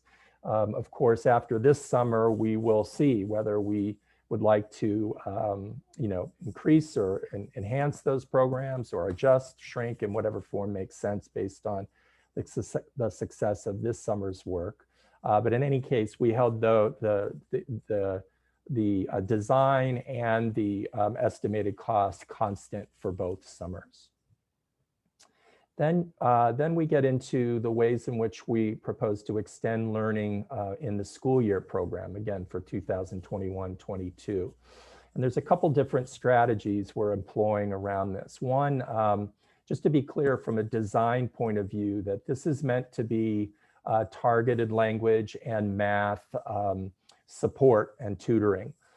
It's not meant to be a homework help opportunity. We have those kinds of programs right now, and they do important work, but the design here is actually as a tier 2 targeted intervention, as we think of in our multi-tiered systems of support model. And we could imagine this program being delivered by a variety of people. It could be our own staff. It could be our paraeducators as well as our teachers. It could be in person. It could be in person with local community organizations that currently provide support. We have some models already in the district, for example, Homework Central that works at several of our schools. So that's a second approach. The third is actually to staff it using in person, but we should say virtually in person tutoring, for example. So in that context, the student is on the computer, much as we are now in a live context, but the person isn't sitting in the room with them. And so we're thinking through these variations because every school is going to have particular circumstances that might want to take advantage of one or even all of these approaches. We must acknowledge that, certainly our paraeducators and teachers in the normal school day working very hard all day long. Some of our challenges with after school interventions in the past has just been staff is put in a full day and they're tired or have other preparation for the next day to do, or their own families to take care of, that kind of thing. So we want to make sure we have some options that, I think first would prioritize work with our own staff, but in the event that we want to develop programs that need more support, we have options. So then when we think about how we would actually fund those programs, we took a kind of a combined equitable and equal and equity funding approach here. So the first strategy was to allocate a certain base amount to all schools. And we did that in the following way. We identified the schools that have an enrollment under 400 students, and we calculated that we would give each of those schools $40,000. Now that's 6 schools, so you can see the total there. And then we looked at the elementary schools that were over 400, or elementary schools that might be below 400 but have a high percentage of English learners and students from economically struggling families. So figuring that there would be a high need for tier 2 extended day interventions in those schools. And we allocated those schools, or proposing to allocate to those schools, $55,000, and that's 11 schools. And then we allocated $55,000 per 6-8 middle school. And so that's another 220. Then to drop down to row 20 real quick, and then there's what for shorthand we're calling high dosage tutoring here. But basically, the research right now is showing that for tutoring and intervention support to stick, to really support students effectively, it needs to be, quote, high dosage. It needs to be at least 3 times per week. So we thought, okay, how can we support that concept? And so we gathered data from a variety of providers and basically kind of just split the middle, took an average cost for those providers, and then calculated that, well, if we could reach about 5% of our student population with this high dosage tutoring, which is a kind of tier 3 intervention. And if you know the MTSS system, the idea that you're trying to reach with most intensive instruction somewhere around 5% of your student population. So we created a budget that should support approximately 500 slots, let me call them, because this is not meant to be all year long. It should be time bound and students should move in and out. So in fact, by creating 500 slots, we actually could reach potentially 2 to 3 times that number, depending on how students move in and move out of that. And so this funding then becomes available to sites, and you'll see that we've recommended the hiring of Essential TOSA, because sites should not be expected to suddenly manage this program without some significant support from our district office. So, but the idea is that we have a bucket of money that we can then work with sites to think, okay, how would we make sure on top of the allocation you've already received that we can implement this model of high dosage tutoring or intervention. And then finally, in this section, you'll see there's an allocation for intercession academies during the vacation breaks.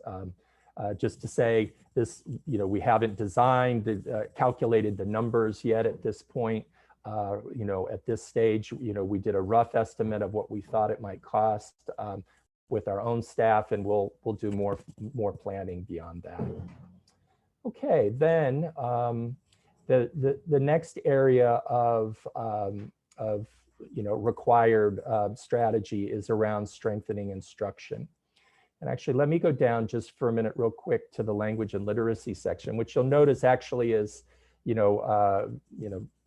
has very little funding specifically. And so this is where, to Dr. Rosas's point, that this AB 86 plan sits in a larger LCAP. It's important to acknowledge that our current LCAP strategies have really leaned in heavily on language and literacy supports. So there's a significant amount of supplemental funding, particularly that's devoted to supporting language and literacy. Could we do more? Absolutely. But in terms of working with this set amount of money, we felt like we could allocate a little bit of funding to support some teacher team planning and professional learning around language and literacy. But we really wanted to invest in our strengthening our math instruction. So to that end, we're proposing to hire 4 additional Math 6 teachers. This is obviously meant to be in response to the proposal that you approved several meetings back around the heterogeneous Math 6 class.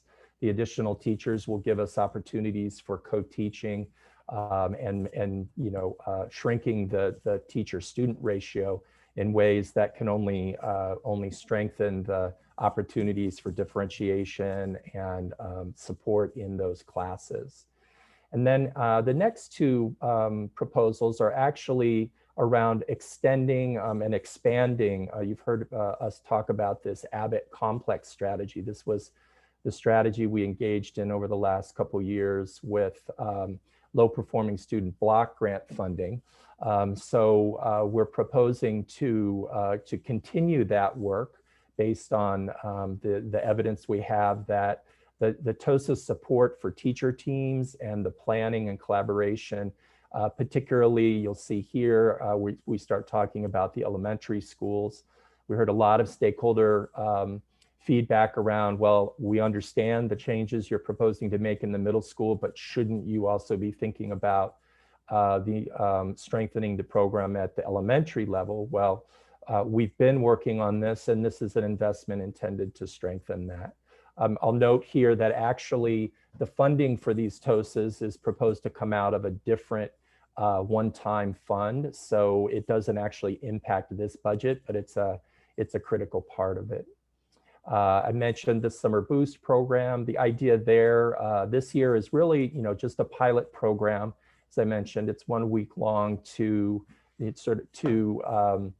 identify, the ways in which an intensive week-long curriculum, particularly focused on building math confidence and growth mindset, can then impact student learning during the normal school year. So, so the plan is to offer that for the first time this summer, and then consider how we can continue that in following summers. And then in addition, you'll see some funding for, importantly, math teacher team planning.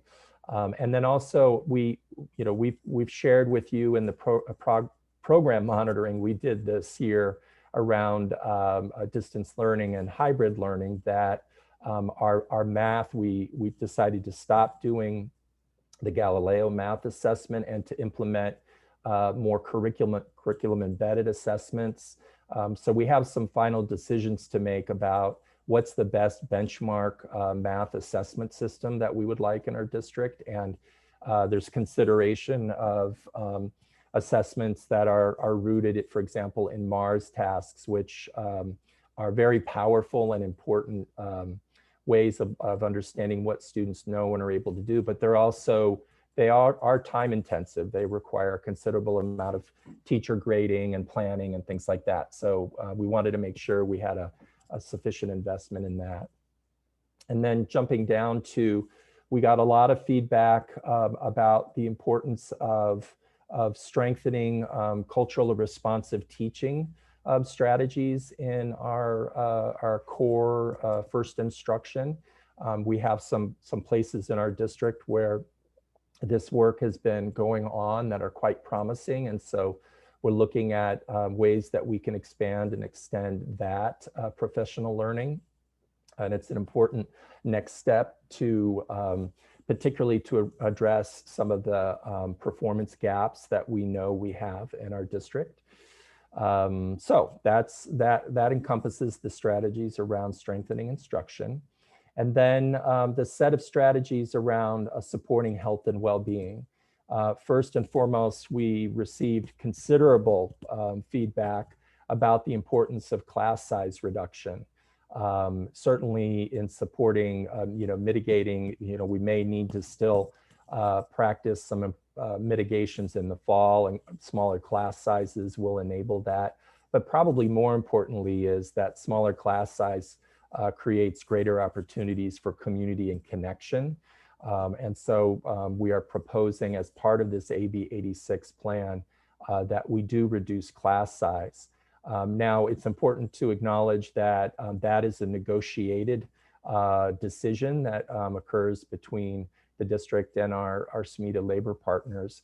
And so one of the things we've done here is to propose a $1.5 million investment in that, but actually propose that it not be dependent on this budget, but in fact could come from other one-time funds that we have now in the district. So pending that negotiation, we'll be landing on a final calculation of the cost of that class size reduction. But I do want to emphasize the fact that it's located in separate funding does not mean that it's not an essential part of this proposal and critical to the acceleration plan that we're crafting here.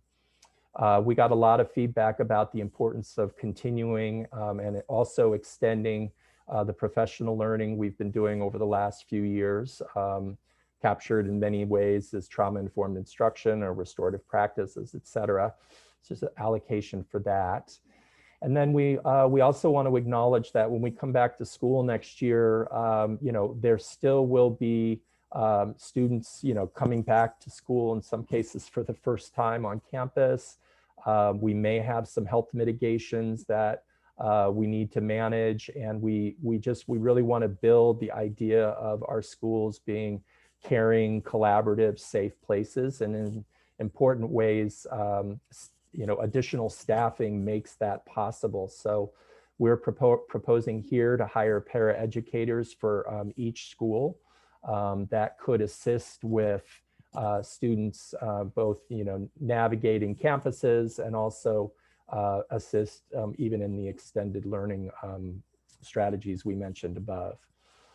And then just continuing on the wellness theme here, we're proposing to add 3 additional elementary counselors, which will, we think, really round out and make that much more solid, particularly for our elementary schools, the counseling resources there. It's a $350,000 investment, but we're proposing to pull that out of other one-time funds. We want to continue to build our social work strategy.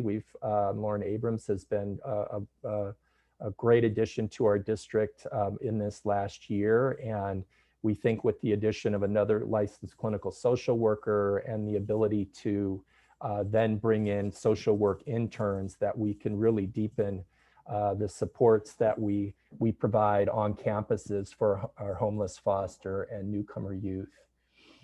Also building on this model of, which we got a lot of feedback about, can't schools be more themselves community hubs for resources for our families?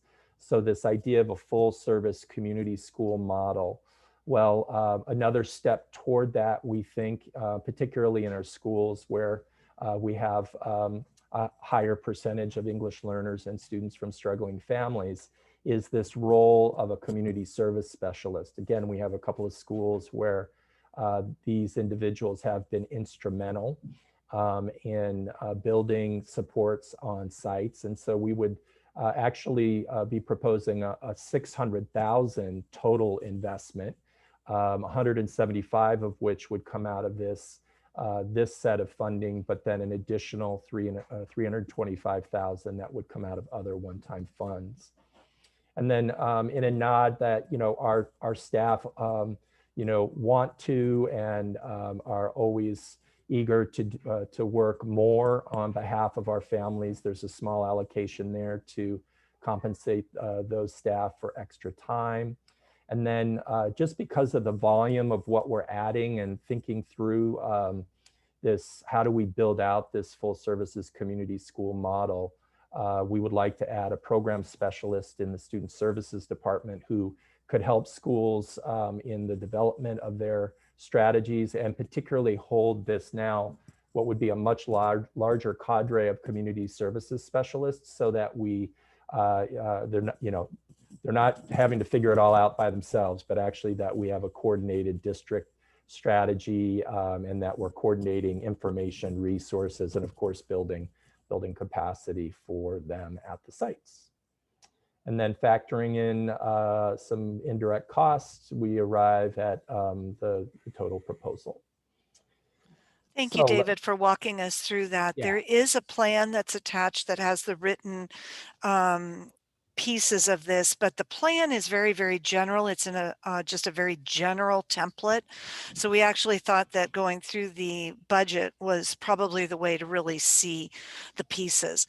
Now, I also want to let everyone know that this is not necessarily the be all end all. Like if when you vote for this to submit it, we understand that if something were to change, that we can send in an addendum or a change to this plan. So let's say that summer school, you know, this is our largest summer school we've ever run. And I don't know if the students will want this, and maybe it will be popular and maybe it will not. And so there could be changes that you would want to look at in the summer, that not this one, but the next summer. So it is something that can be changed. And again, just reminding everyone, it is a slice of the bigger piece. So what we need is to move this piece forward so that we can submit on time, so that we do indeed access the funds. We don't want to miss the window to access them. So with that, I'll turn it back to you, President Chin. Thank you, Dr. Roses, for the clarifications, and David for your presentation. Open up to clarifying questions from the board.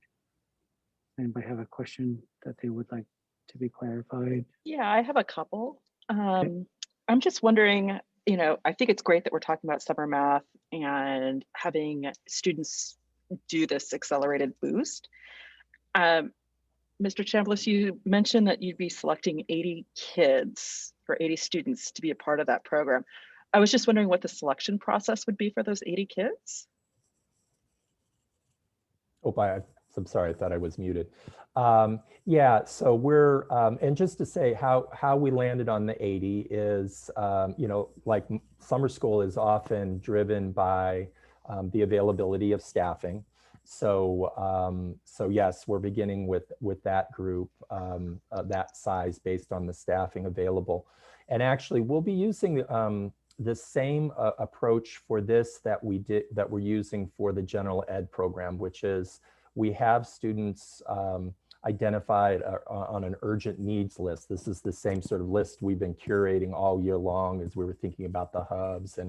And so we will work from that list and particularly hone in obviously on rising sixth graders and work with sites to, you know, particularly identify, you know, in support of math needs. So it's the same strategy we've been using and are using for the larger gen ed program.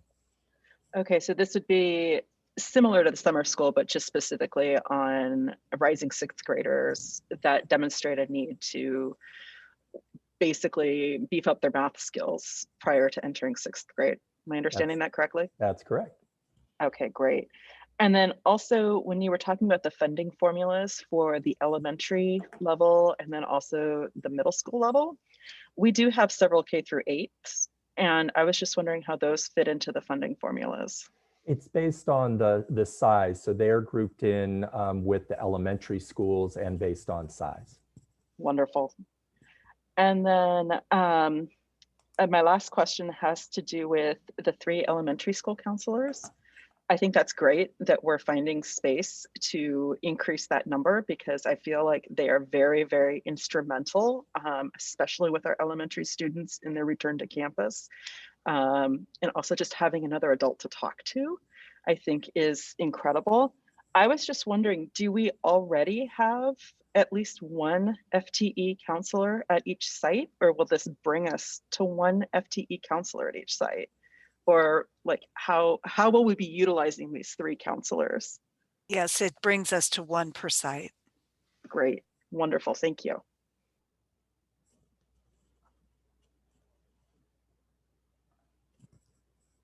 I had a couple questions.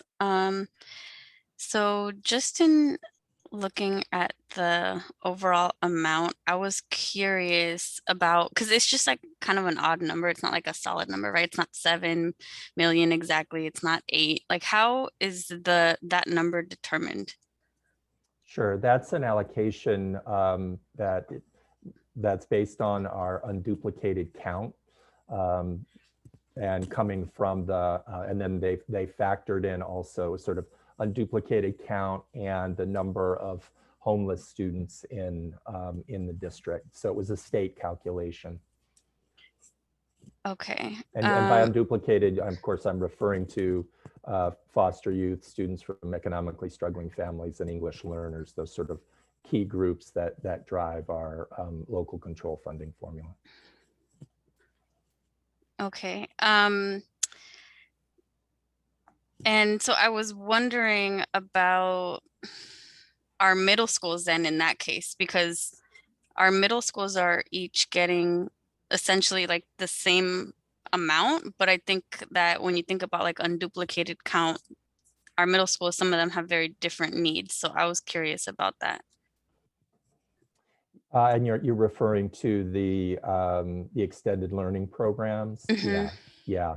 So again, we took both sort of an equal and equity strategy there, and it's important to also know that this is going to be driven by the design of the program. That's why the other chunk of funding, the 1.2 million that's captured under the high dosage tutoring line item. Depending on the need, we can apply to different schools differently. So there may be a need, a greater need at, Abbott, let's just say, where, so based on that count, we could support them with funding then perhaps at one of the other middle schools. So that bucket gives us an opportunity to look at what the need is and apply it proportionally. Okay, so just to make sure I'm understanding, the 55K per middle school is for like the program design and the delivery and just like the overall program, and then the high dosage tutoring would be to like focus more on sorry, I'm not finishing my thought well, but would be to focus where to add more support to where there's more need. Is that right? Yes, that's correct. Yeah, it's almost like they get a base so that they all have something to work from, and then you layer on top so that everybody has a base that they can begin with their students. Okay, and so let's say that one of the middle schools, their program is going to end up being much smaller because they don't have as many unduplicated students. What would happen then? Well, they would run that program particularly on their base funding, and then we would see, what additional beyond that that might need to be drawn from the high dosage tutoring line item. But we would expect probably they would run their program just from their base. Okay, thank you. And then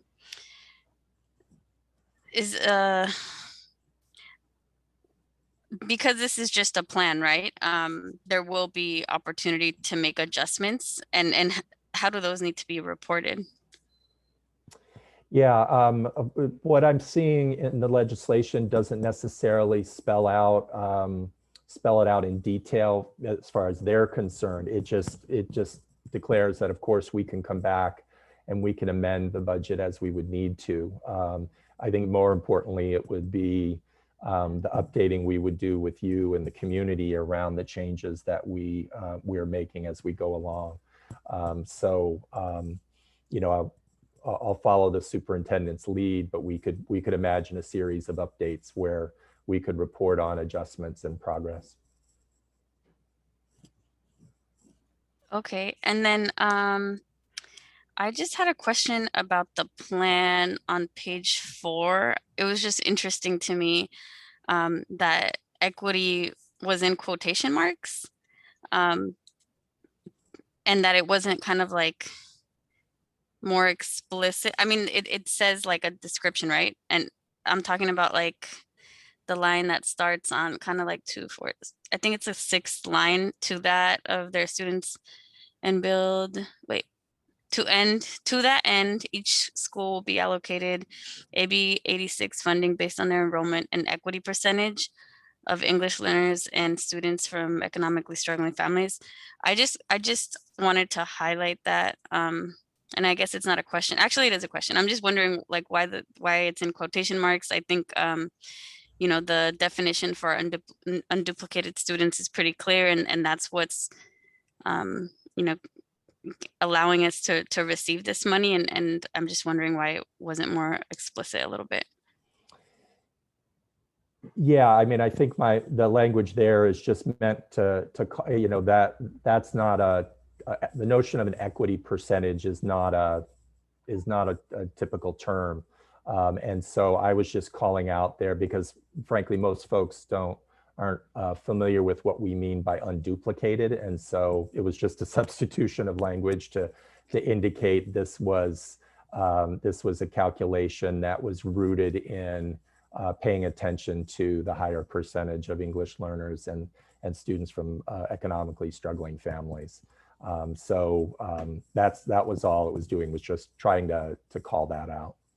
Yeah, that I think that makes sense. And I do think that, I mean, this is like kind of not newer language necessarily, but like, I think, you know, if like the community is going to be reading this document and it's good to like say that and explain it. And if this is kind of the beginning of how we're doing that, that makes sense. But I just wanted to kind of create some space to talk about that real quick. Thank you for answering my questions. Absolutely.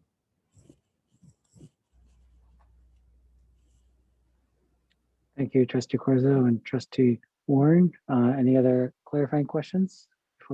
I had one question. I have a question around the numbers for okay, so the ESY program, which we always run, we're increasing the number of students for that program. That's accurate? Actually, that is driven by IEP. Maybe I could ask Sarah to clarify. It actually is a slightly larger number than last year, but it is through the IEP process. And Sarah is on if she wanted to add anything further. Well, I guess my question is a little bit around, one, I was wondering if we were increasing that number, and two, I'm wondering if any special education students that are not a part of general education, so SCC students, are also a part of the extended learning and enrichment, or if that is only ESY. Like how are those students being incorporated into this plan, I guess is my question. In addition to the you know, students who are receiving services but are predominantly in a general education setting. So you do have ESY. Let me just make sure I'm clear. ESY comes through the IEP and they have classes, but the students who do not have ESY could participate in the summer school programming that we have. Is that what you're asking? That is what I'm asking. Okay. Yeah. Are there students that are in STC classrooms that would also potentially be part of that? So I'm not seeing that here. Well, where does that fit? It's in the summer school program. It's just that it'd be open to any students who are interested in summer school programming and needing it. I mean, obviously it's about 1,000 spaces we're trying to create, so it won't be everybody. Right. Okay. So it would fall under annex or community partner or something, because it wouldn't fall under gen ed. No. But just to be clear, sorry, not to contradict you, Joan. So certainly, of course, students could participate in the enrichment program. Right. But just to be clear, the urgent needs list that we are working from includes special education status as one of the criteria. So Right. so students who are on that list include students with IEPs. And then it's those lists, just to clarify the process, it's those lists we're working from to invite families to the general ed program and to invite them to the annex program and to invite them to the community programs. So so they have, you know, in effect, 3 options that they can choose from. Can I also just ask, and I'm sorry, I didn't mean to cut you off, Trustee Watkins, if you had more questions, just to also kind of go along that same thread. So what I'm hearing you say is that if you have students that are, say, mild to moderate SDC, because, okay, so generally speaking, it's the moderate to severe that do get recommended for ESY through their IEP. Generally speaking, is my understanding. Now, the mild to moderate may or may not be recommended for ESY, just depending upon what the thought of learning loss would be. And that's correct too, as well, Mr. Chambliss. I would defer that to Dr. Drinkwater. Yeah, I believe this is the way the law works, correct? Yes, it's decided based on regression and recoupment, and typically the students with more intensive and severe disabilities are eligible for ESY. Right. And that's following IDEA 2004, if I remember correctly, Correct. The federal law. So what I'm hearing, however, is that the invitation for most of our SDCs that would not necessarily qualify for an ESY will be for enrichment and not necessarily academics? No, that's not correct. Will they be offered academic Yes. summer school as well? Yes, we're working from, again, we're working from the shared urgent needs lists, and we will work through those lists to invite people for the general ed program, as well as for the 2 other enrichment strands. Wonderful. I just wanted to make sure that that academic offering was going to be able to be accessed by not just our students in gen ed with IEPs, but also our students mild to moderate, moderate to severe, as case by case IEP allows. Thank you for the clarification. I had a couple questions. One of them is, and this is kind of, can you hear me? Okay, thank you. Reflecting on the discussion that was happening at LMI, and so I kind of thought a little bit more about it, and I wanted to just ask, in terms of the plan, are we committed to kind of the words on the page and our priorities, or are we committed to the funding allocation, or it's both, or how does it work if we have to? And I know we can revamp the plan, but there's certain things like in the writing that's not committed to in the budget. For example, the class size reduction it's discussed in the written part, but we're not allocating any of these specific funds to that piece. So I was just curious. But it is called out in the budget. Yeah. It is in the written portion. There is the commitment to look at class size reduction, and you can make an amendment to the plan if you wish. Okay. Okay, I guess that's fine. And then my other question is just if you could clarify a bit about how we will kind of monitor the progress of the usage of these funds. Since it's one time, we only have one shot, and just curious how we will like efficiently and effectively use the money and make sure that we are doing our best here. Yeah, so, well, if you had an opportunity, the broader narrative description gives you an explanation of how we'll be monitoring, you know, students and looking at the results of, and we'll be using, you know, the same assessments that we use as part of our normal benchmarking system to talk about program impacts. And then, yes, we would be monitoring at each stage of the implementation. Certainly at the end of summer school, we'd want to do an assessment of funds actually spent. And as we move forward through each implementation of each of the actions, yes, we of course would want to be monitoring the funding and its application, particularly if we understand that if we're underutilizing it, we want to be aware of that to apply it to other strategies in the plan if need be.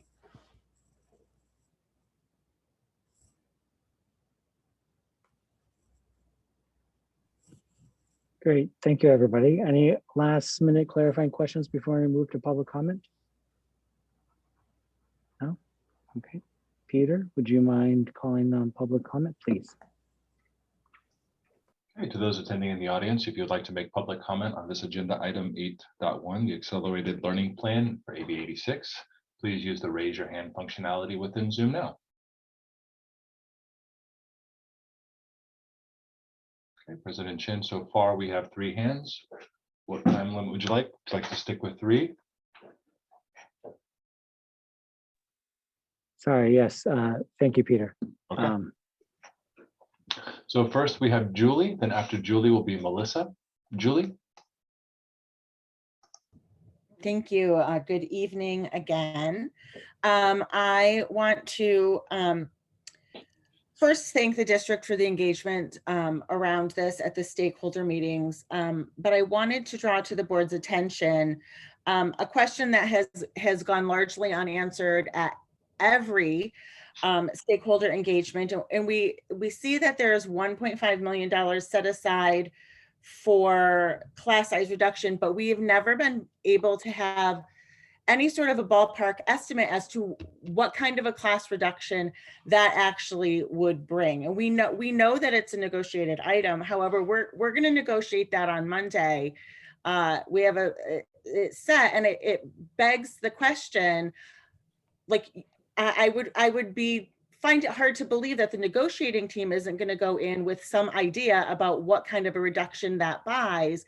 And what I want to know is why that's not being shared now, some ballpark estimate prior to the plan, so we can look and see if we are in fact actually prioritizing enough money for that. And the other question is, we're dedicating 1.2 million towards this high octane tutoring without really any idea of what that realistically is going to look like, what model we're going to look like. And if you add that to the other money that is in the extended learning and enrichment school year programs, that totals $2.5 million, significantly a higher amount for outside of school learning than we seem to be investing in reducing class size for teachers and students. We know the research on academics may be conflicted about academic benefit, but we know that kids can't learn from teachers they don't believe like them. And we know that next year more than ever, we are going to need to be engaging with our students on a completely different level. I guess my question just is, how can we know if $1.5 million is enough if we never get the answer to the question, what kind of a class size does that actually look like? And how do we justify almost twice that amount outside of school learning versus investing it into the time when kids are actually there and attentive and present? I'm not sure we've gotten a lot of great results from outside of school tutoring, and I think we've seen minimal benefit to that. And if there's higher benefit, please prove me wrong, and I would love to see that. But I just question the disproportionality of outside of school spending versus what we could do reducing class size while the kids are there at school. Thank you. Thank you, Julie. Next, we have Melissa. Then after Melissa will be Joe. Melissa? Hi, thanks for taking my comment. I wanted to emphasize what the clarifying questions that Trustee Watkins and Trustee Warren brought up, and just say that as a parent of a child in an SDC class, I would really like to ask that there's a plan for making sure that the kids in our SDC classes are being included in the various non-ESY summer planning lists. I think it's really important that we take a look at, you know, the population of kiddos in those classes that have kind of been left behind in the, in my opinion, very exacting nature of what criteria was used to select kids to go into ESY.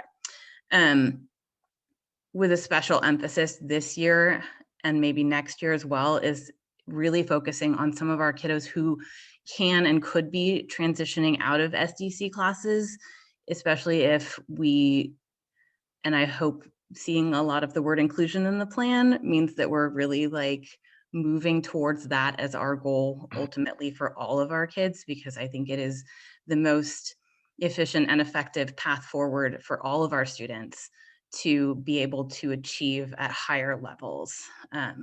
So while I hear you guys saying, oh yeah, we're going to include them, I'm a little worried that that's just a sort of a knee-jerk reaction to being questioned about it. And I would love to see a real plan for that happening, reaching out to our SDC teachers to make sure that they don't get lost in this moment. Thanks. Thank you, Melissa. Next, we have Joe. Then after Joe will be Jennifer. Joe? Good evening. Thank you, Dr. Rosas and members of the board.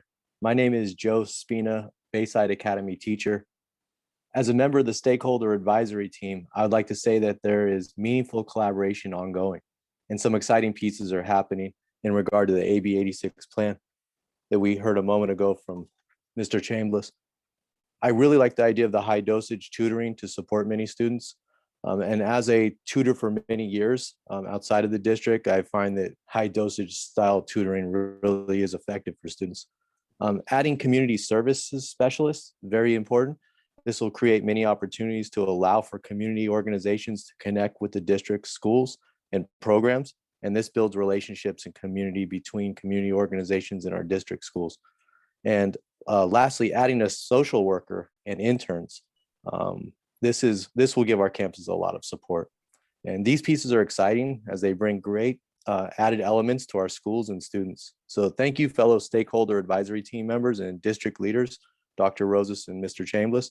Great job, and I'm honored to be a part of this team. Thank you. Thank you, Joe. Next, we have Jennifer. Hi there, thanks very much. My name is Jennifer Mayman. I'm the vice chair of the CDAC. And I just wanted to mention I'm encouraged by the investments in reduced class sizes, hiring additional paraprofessionals, and a professional learning initiative that includes inclusion. I'm encouraged by these investments because it seems like these lay the groundwork for expanding inclusive practices for students with disabilities. I really hope that the district uses these investments to build momentum for full inclusion for students with disabilities in the near term. Thanks very much. Thank you, Jennifer.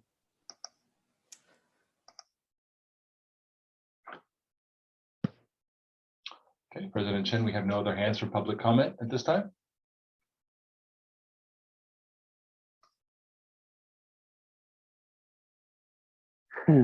Thank you. Thank you, everyone who provided your public comments. I officially close public comment for this item and open it up to board discussion and further deliberation. I believe we do need to vote on this too. So does anyone want to discuss anything before we actually have a motion for voting? I just want to thank our community members and stakeholders, teachers, classified staff, everyone that was part of the advisory committee, and David Chambliss for, creating the plan. And I think, we had a really rough year, and there's a lot of students that have a lot of needs, and I'm grateful that we have these funds to address those needs, and that be a little bit of a silver lining, being able to hopefully, you know, get a lot of success for our kiddos, and then continue as best we can. Sorry, my connection says it's unstable, so I don't know if I cut out there. I did cut out. Okay, well, I'm good. Okay, yeah, thank you, everyone.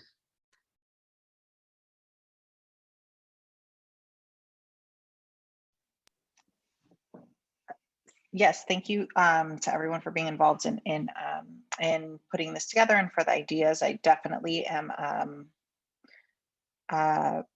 you know, I think that there's a lot of really excellent strategies included in this plan. My kind of comment is something I feel like I'm, you know, I'm have said a couple of times recently, but I feel like it would be really helpful to have really clear targets in terms of what we're hoping will be the impacts of these, because I think any of these strategies have the ability to be really impactful, but only if we have a really clear goal around what we want the impact to be and how we're measuring that. And I'm assuming that that has been a part of the conversations, but from kind of where we're sitting right now, I don't have good insight into what we hope those impacts are going to be, like for very specifically, right? Like what are the types of gains that we're hoping to see? What are the things that we're hoping are going to change based on these investments? And how are we going to know whether or not that's happened? And what are we going to do if it hasn't? So I would really like for that to be brought back to us as it pertains to this plan for more information. And I think it's just, in general, I think it would be just really helpful for us to share that information in these kinds of presentations. And again, I'm assuming that that's something that the team is thinking about and talking about. And I know that there are 1,000 things on your plates, and there's a lot, you know, that this takes a lot to put together. And I totally get that. But I also know that if we're putting money into something and we don't have really clear goals about impact and how we're going to monitor that, then we might not see what we're hoping to see. And so I think from our level, it'd be really helpful to have more insight into that. And So we that could be do something that, yeah, we really do recognize what you're saying. And because this is a piece of the LCAP, in the LCAP that you're going to be seeing, there are going to be targets and metrics. So if you remember, the LCAP had those different goals, and AB 86 was literally one of the goals because it has to be this separate piece, but the total will have some metrics. I don't know, David, if you want to speak any more to that right now, or we'll just be bringing that back next time. Yeah, I appreciate it. And Trustee Watkins, totally hear that. This is where the template that we're approving tonight has some weird holes in it, just to be honest. But yes, so coming back and you'll see it integrated. What's important is that these targets and outcomes are aligned with our broader, you know, set of strategies. And so we'll be able to show you how it aligns with the broader strategies, but also has some specific outcomes, and that will be on the 10th in June. great, thank you. I also want to thank everybody who put time and effort into developing this plan for AB 86, both stakeholders, members of the community, members of this district, David and your team, and Sarah and your team. I know that this was a lot of work, and a lot of ideas were both, you know, everything bubbled to the surface, and this is what we ended up with, which I think is wonderful. I do see these as interventions, you know, and if we think of, like, you know, I'm in the special education world, so I think of things as IEPs. And, you know, when you think of the LCAP, I look at that as almost like the district IEP in a way.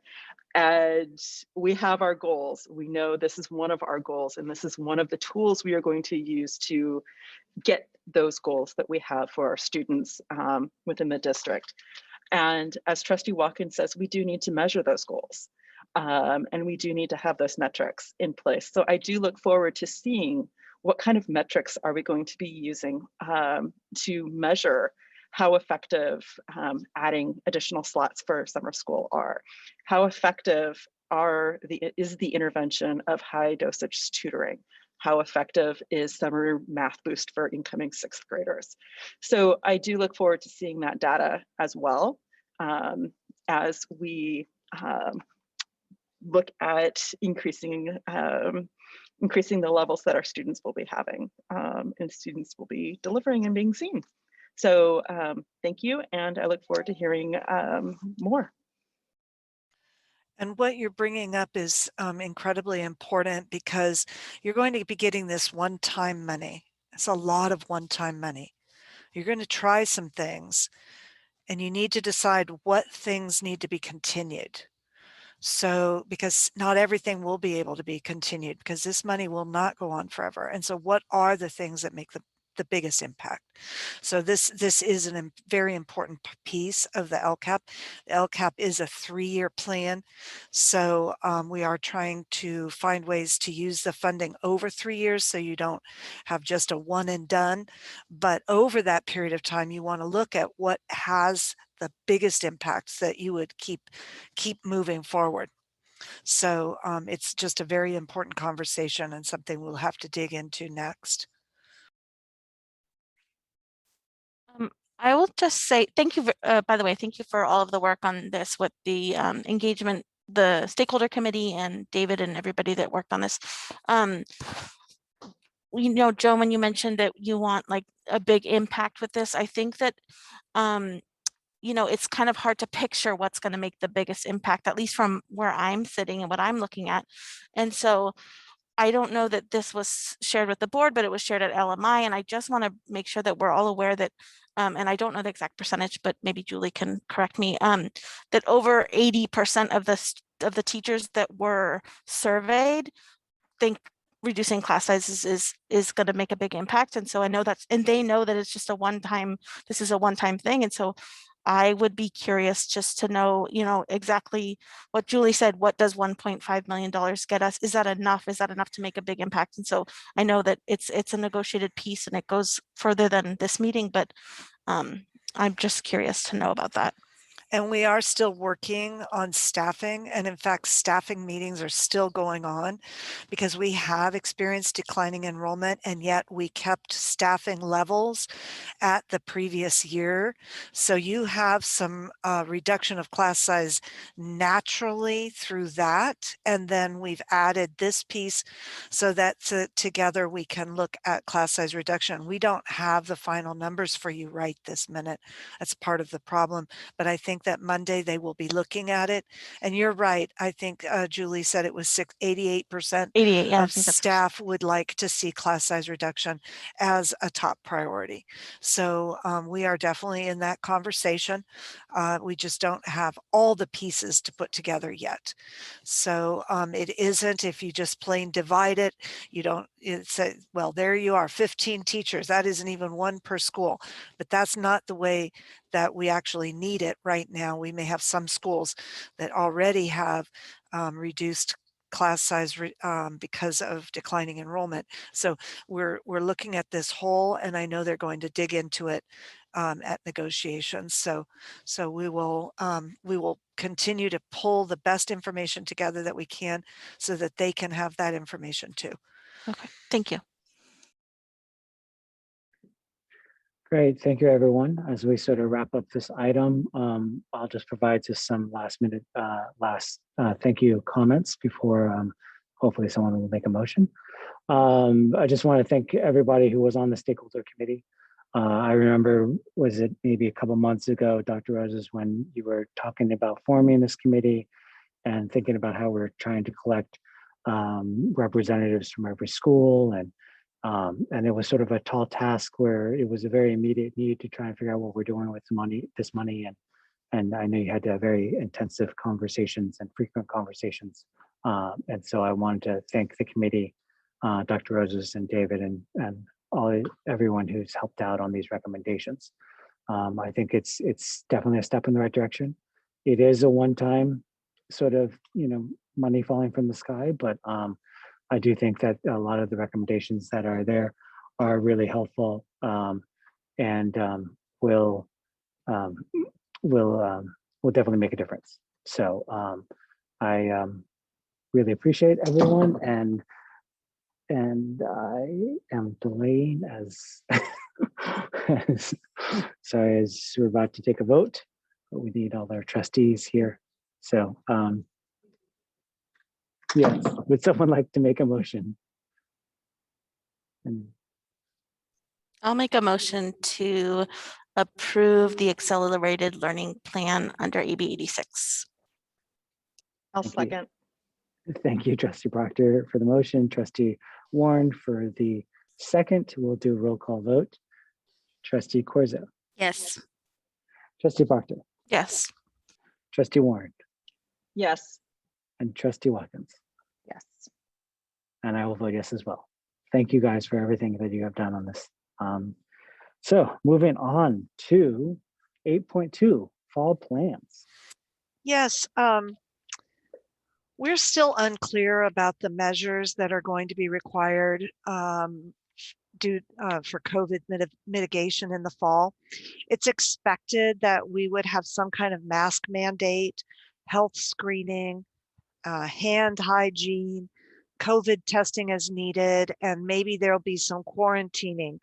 However, final guidance has not been received. The Stakeholder Advisory Committee is going to work with district staff to finalize and discuss how to best manage any of the requirements as we learn them and as we understand them. Be that as it may, at this time, I'm bringing forward for your approval our fall planning, as this is a pattern we've employed over the past year to approve different kinds of educational programming. From distance learning to hybrid to a more full return. So I am recommending today that you, the Board of Trustees, affirm your commitment to a return to school this fall that's following the pre-pandemic state-required instructional minutes, which will include a lunch period, along with resuming, extracurricular events, and at the same time, of course, following any San Mateo Public Health and California Department of Education guidance that does come our way. So I would like this evening for you to affirm your commitment to that opening in the fall. Great.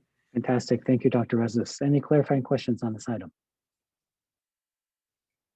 No? Okay. Peter, would you mind calling public comment, please, or opening public comment? Yes, if there are any members of the public that would like to make comment on this particular item, please use the raise your hand functionality within Zoom now.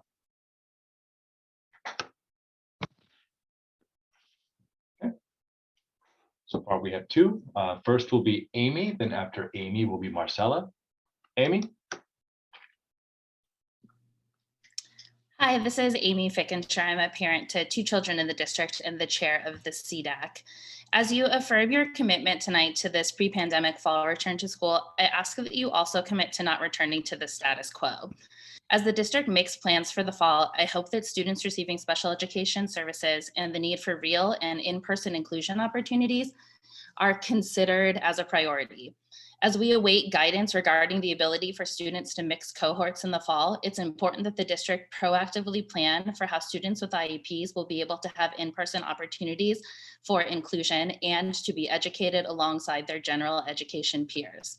In this current model, students in SDC have only virtual access to their general education peers and teachers, as they cannot mix cohorts. Many families have experienced the challenges of accessing education through a computer screen, and SDC students cannot have another year of only virtual inclusion opportunities if cohort mixing is not allowed. We have a chance to really evaluate how the district provides students with IEPs the free and appropriate public education to which they are legally entitled, and to ensure that there are not systems in place that keep children from accessing their typically developing peers and the gen ed curriculum. The district has an opportunity now to think creatively, restructure things that weren't working well, and expand best practices to better serve all students and create a more equitable and inclusive education experience. Thank you. Thank you, Amy. Okay, next we have Marcella. Then after Marcella will be the person identified as AK. Marcella? Thank you. I want to express my gratitude for you stating out loud the thing that we were all very concerned about in terms of how we return back to school. I know that at the district level, there have been lots of discussions about returning back kind of with that full-time intention, but I do know many parents were still very concerned about what education would look like this fall. So I do appreciate that intentional dialogue and the intentional statement to the public. I also want to thank Amy for commenting about not returning to the status quo. And I believe that this should extend to education in general. I don't think that special education and general education should be bucketed into two separate areas. I think I'd invite us to rethink how we engage with all of our students in the great diversity that we have within our district. Thank you. Thank you, Marcella. Next, we have AK, and then after AK will be Stephen. AK, if you wouldn't mind giving us your name, please. Hi, my name is Anshu. Okay. I just have a very brief comment. I understand the fall plan is not out yet in terms of all the details parents are interested in. And I was just wondering, there was a questionnaire that came out from school last month, and we made certain choices earlier, which we might be rethinking come this summer, because once the fall plans are out and all the details are out, I'm hoping parents will still have an opportunity to make a choice. If there are going to be multiple options for their kids to go to school, or hybrid, or any other option, distance learning, I'm not sure. So I'm hoping there will be more details on the fall plan and for the next year, and then only after that we'll have the opportunity to make a choice. The questionnaire that was sent out earlier, I'm not sure what the purpose was, because the plans are still not out yet. I just wanted to express my confusion in terms of questionnaires. Thank you. Thank you. Next, we have Stephen, then after Stephen will be Randy. Stephen? Hello, board. This is Stephen Floor. I'm a parent in the district and a member of the stakeholder advisory team. I just wanted you to, first of all, I'm super excited to hear this commitment to fall reopening. I wanted you to know that the stakeholder advisory team, as you're considering this commitment, contains scientists like myself, pediatricians, and many other experts in health and safety that are going to seriously consider the science and health needs of both kids and teachers in the district. I also want to really celebrate the staff and teachers that are on that team. I think it's a phenomenal group. So as you're considering this commitment, I just want you to know that that team is prepared to make the best decision for our kids involving science and health. And I'm super excited to be doing that. Thank you. Thank you, Stephen. Next, we have Randy, then after Randy will be Raina. Randy? Hi, good evening. I just wanted to weigh in as well and just say amen to both Amy Fickenshire and Marcella McCollum's comments about inviting you to take this opportunity not to return to the status quo, but to return to school with an open mind to revisiting how the systems have not served all students. And let's serve our students better. This pandemic has really laid bare just how easily broken things were, and we're just barely being held together. Thank you. Thank you, Randy. Okay, next we have Raina. Hi. Yeah, I appreciate the getting ahead of things and committing to the full fall in-person reopening. I think it would be helpful as well for the school community to be updated on our governor's budget. Obviously, that's not passed yet and won't be passing until June. But our governor has made a very firm commitment to having kids back in school full time. And if the budget is passed as it's written, the only way the schools could have a choice to not have kids back in school full time would mean that they are losing funding. And so I do, hope that as that is voted on, as the budget is finalized, that you include that in your talks at the school board, because a lot of parents don't follow this kind of detail. And it's certainly, after, the year we have had and the struggles to get our kids back, I think it would, once it is pretty much out of back up to a higher power, as it were, I think it would really make people feel a lot calmer about school. Thank you. Thank you, Raina.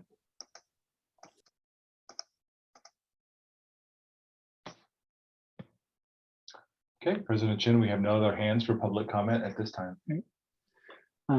Thank you, Peter, and thank you everyone who provided their public comments. I'm officially closing public comment on this item and opening it up to board discussion before we actually vote on this item.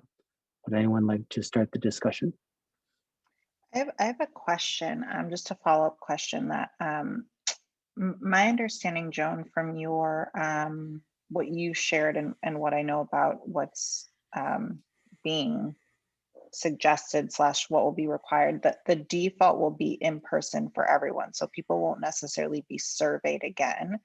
The default would be in person for everyone is part A of the question. And then what about, because we have heard from people who have stated that they are unlikely to feel comfortable with their students returning back in the fall. What's the plan going to be for that?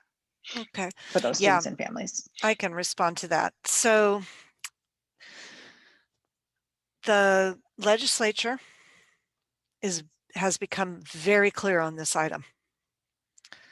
They do not want to continue any distance learning.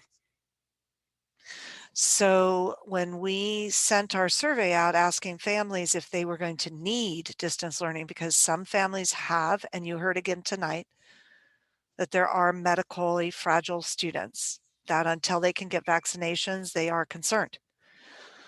So we sent that out, not knowing that there was going to be a legislative decree about this. We are receiving information about how medically fragile students or students who have specific needs that have reached out to us can access instead what's called independent study. So I am exploring that to understand better how those students can be served in that manner, because we do have some families who have reached out. So I don't have all the information. That's why the caller said she was confused. Yes, it's true. I'm confused too, because that distance learning is ending. That's fine. But we do have people who have needs who are caught in the middle. And what I'm understanding is you use your independent study program, which means that I do probably need to revamp that policy and bring it back to you. But I am still trying to work with legal counsel to understand better how to do that. So I did want to clarify that. So thank you very much for asking me. And also right now, I do want to clarify, I did not put a lot of clarification around the fall reopening, around the guidance for the the San Mateo Public Health, because I'm not sure yet what they're going to say, but I have not heard that there would be any requirement for students to not mix. The things I've heard have been masks, hand washing, testing, quarantining, the things that I mentioned earlier. I have not heard that cohorts have to remain completely separate. So again, the stakeholder advisory team, as a caller mentioned, is poised to watch for that information and help the district in navigating that piece. So I'll bring back more information as we have it. I just don't have that information. Typical of this whole pandemic, I don't always have everything Well, thanks in a for timely answering. way.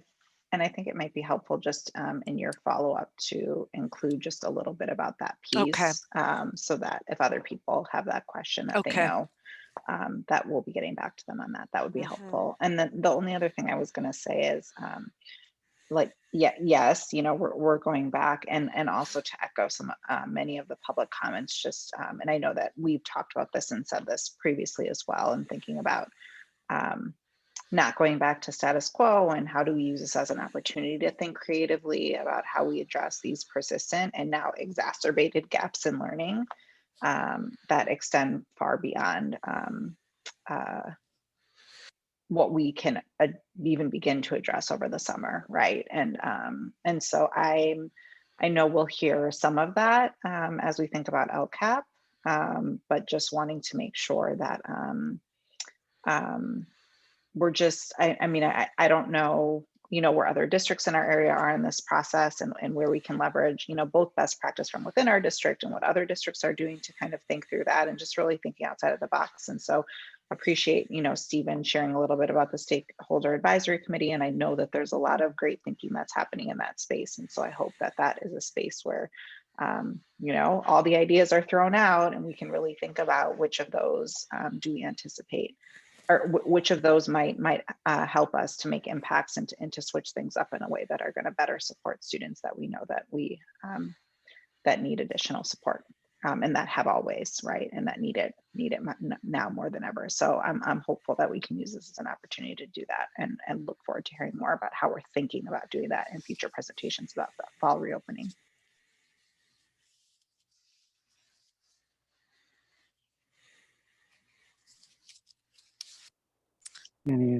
I'll just add a couple of comments that I was thinking of. I'm, you know, all for going back full time. There's a couple of things, you know, obviously, I agree with everybody that said the comments about not returning to the status quo.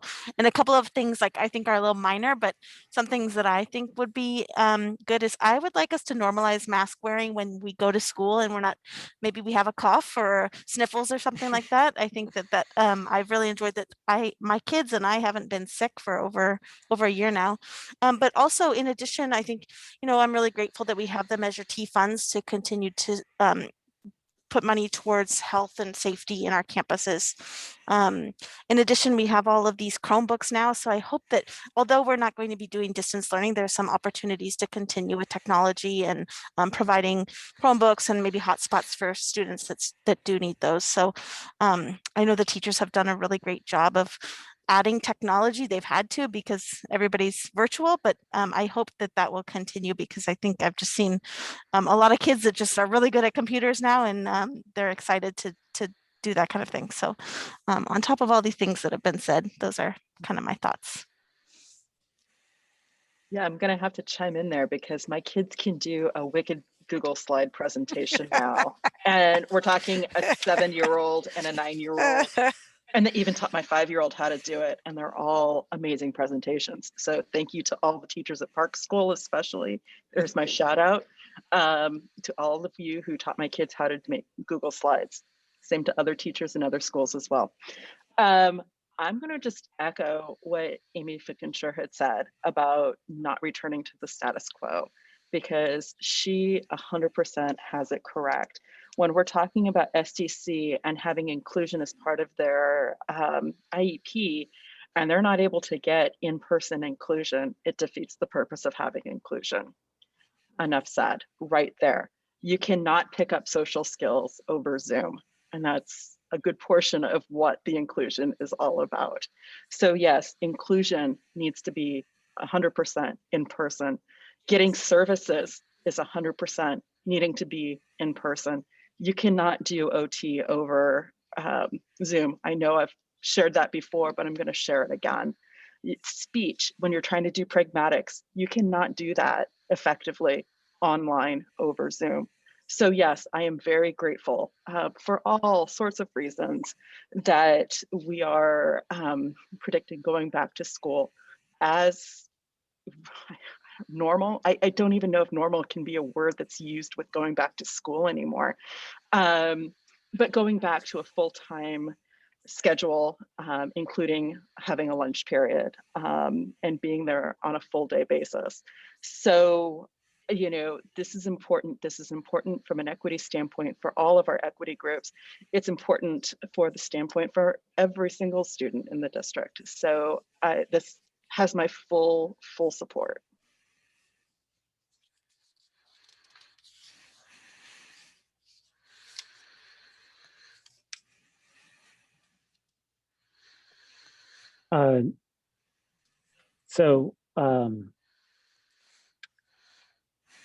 Let's see, considering the year that we've had, you know, let's say that the year from hell or pandemic school year, right?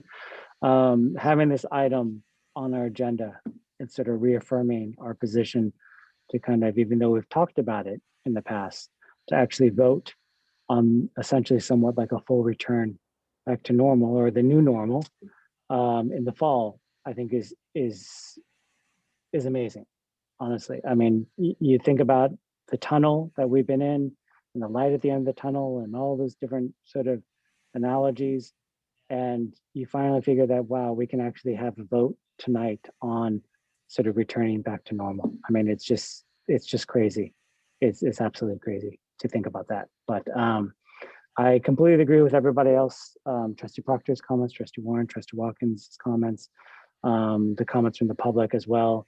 I do think that, you know, one of the great things about the stakeholder committee is they get to also think about, you know, somewhat all the positives or silver linings that have come out of this pandemic year that we've had. And Trustee Proctor mentioned the comments about Chromebooks. We've always had before the pandemic sort of a goal to get to well, maybe even a 2-to-1 ratio in terms of Chromebooks, but we're at a 1-to-1 right now. And it's like something you can't go back on. You know, we need to do that. We need to keep moving forward. There was a comment that was made that we should all think about in terms of our technology and distance learning is that, you know, our fire season and the smoke days, it's not a matter if we're going to have them, it's about when we're going to have them. And yes, because of Measure T, we have upgraded all of our, you know, our air filters. We've had HEPA filters in the classrooms. You know, we're upgrading the HVACs at our schools through Measure T. But in the reality, when you think about it, you know, when we actually have those smoke days, you know, do we just close schools or are we able to pivot back to some form of distance learning where we can still have education on those days? It's a really interesting thing to think about. Something that we would not have been able to think about before. But it is one of those sort of silver linings. And so I'm actually really excited that we have this opportunity to actually go ahead and reaffirm and actually officially vote on a returning to fall, you know, somewhat as normal as possible. Because again, after everything we've been through, it's almost like you never thought that this day would come. So I want to thank everybody who has, again, been through all the pain and suffering that we've all been through, because it's been a whirlwind, and this is just a great thing to actually vote on. So would anyone like to make a motion on this item? A motion to approve the fall plans to return I'll second. to school. Thank you, Trustee Watkins and Trustee Corzo for the second. Roll call vote. Trustee Corzo. Yes. Trustee Proctor. Yes. Trustee Warren. Yes. Trustee Watkins. Yes. And I will absolutely vote yes. So thank you, everybody, on this. It's been one crazy year. Moving on to item 9.1, budget assumptions. Dr. Roses. All right, we have Patrick Gaffney going to go over the budget assumptions. These are used in designing the budget, and you will be receiving the first budget draft for the next school year, you'll be receiving that at your next meeting, and then a final vote on the following. So these assumptions are important, and Patrick's going to go through this. Thank you, Dr. Rosas, and good evening, everybody. We've shared a draft of this with you previously at a prior board meeting, and so we're bringing this back to you again tonight. We thought timing-wise, if the May revise and the information we had received on the May revise we received soon, we'd be able to integrate all of that into tonight's presentation, but we have that line item number 3 on the list of assumptions that we'll bring forward to the May revise assumptions, and we'll integrate that, as Dr. Rosas says, in your June 10th document. And responding to the community member who spoke a few moments ago too, we'll also bring forward to you a summary of the information from the May revise at the next board meeting as well too, for our public and for all of you, so we all have a common appreciation of what all those variables are. And Dr. Rose has spoke on a couple of different occasions about some of the one-time money. We will certainly integrate into our budget that we bring forward to you on June 10th, the information that David Chambliss and Dr. Drinkwater worked on. We'll be incorporating that into our budget for you. And this morning, our Director of Fiscal Service and I spent a couple hours listening to a school services presentation on the May revise. So there's some really good information, exciting information in there as well too, which we'll be bringing forward to you and sharing with you. There's some longer term goals I think the governor has, which I think are wonderful. So we'll share some information with you and our public so folks understand what some of these are. I just want to speak to a couple items that are in this list of assumptions for you related to the May revise. There is the line item number 9, which is the LCFF and the COLA at 3.84%, and that's what they're referring to now as a mega COLA. It's a hybrid COLA. It's near 5%, so we're modifying that. That affects our supplemental calculation of supplemental funds that we have as part of our budget moving forward. That's one of the significant things that we'll bring forward to you. Another item in the list of assumptions is line item number 22. There was an upload issue, and there's reference made to a 250K transfer, which we've done historically from the preschool program into the general fund, but we will not be doing that. We have the SACS reports we prepared to date have not had that included, so that's something we'll omit. And when we bring forward to the final document, which also makes reference to all these assumptions, we'll make sure that's excluded. The last item I want to talk about as well too is our property taxes. I've been talking to Dr. Rosas about this as well too. In your assumptions tonight, we had made reference to a 4% growth in property taxes. And we have been having discussions with the tax assessor. When we look at historically what the property tax growth has been in our district, the combined growth rate, it's certainly greater than what we're seeing in what's referred to as their year-to-date growth rate of the secured taxes in our district. And the last information we received from the assessor was that the combined rate growth for our district was about 3.59%. So we rounded up to 4%, but historically, our growth rate has been greater than that. In a 5-year average, it's certainly in excess of that 3.59% and in excess of 5%. So I've been trying to work with the tax assessor. The Director of Fiscal Service and I have shared information that different counties manage this information, this process in different ways. I've been encouraging the county as well as the assessor to have regular routine meetings with the basic aid districts. We've talked about this in open session previously so that we receive information on a more regular cycle. The assessor is working on the implementation of a new system with the aspirations to have closer to real-time estimates what the growth rate is going to be. We are all critically dependent on those numbers from them, but their process restricts them from really providing a more accurate and timely update for us. They believe by the end of May, as recent as today, I was communicating with them, they believe by the end of May, they will have processed the changes. And so we expect by the time we bring back to you the actual budget draft on June 10th, we'll have an update yet again from the tax assessor. I've encouraged them to look at our multiple year trend in our community. And if they believe that this value they've shared to date is what they believe is accurate, then we need to understand why there's that variance from what we've seen from a trend perspective. And in the school services presentation today, there was comment made that San Mateo County, when they talk about the median price of homes, San Mateo County is mentioned in the school services presentation today.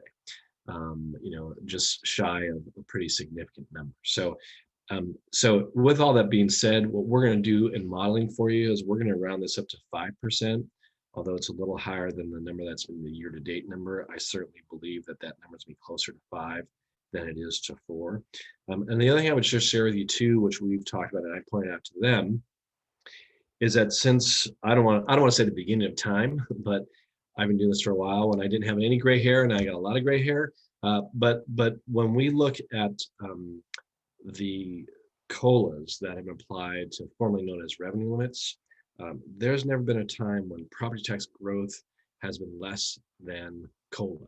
And so I'm encouraging the tax assessor to appreciate what we're working with as basic aid districts. We're critically dependent on them to share information.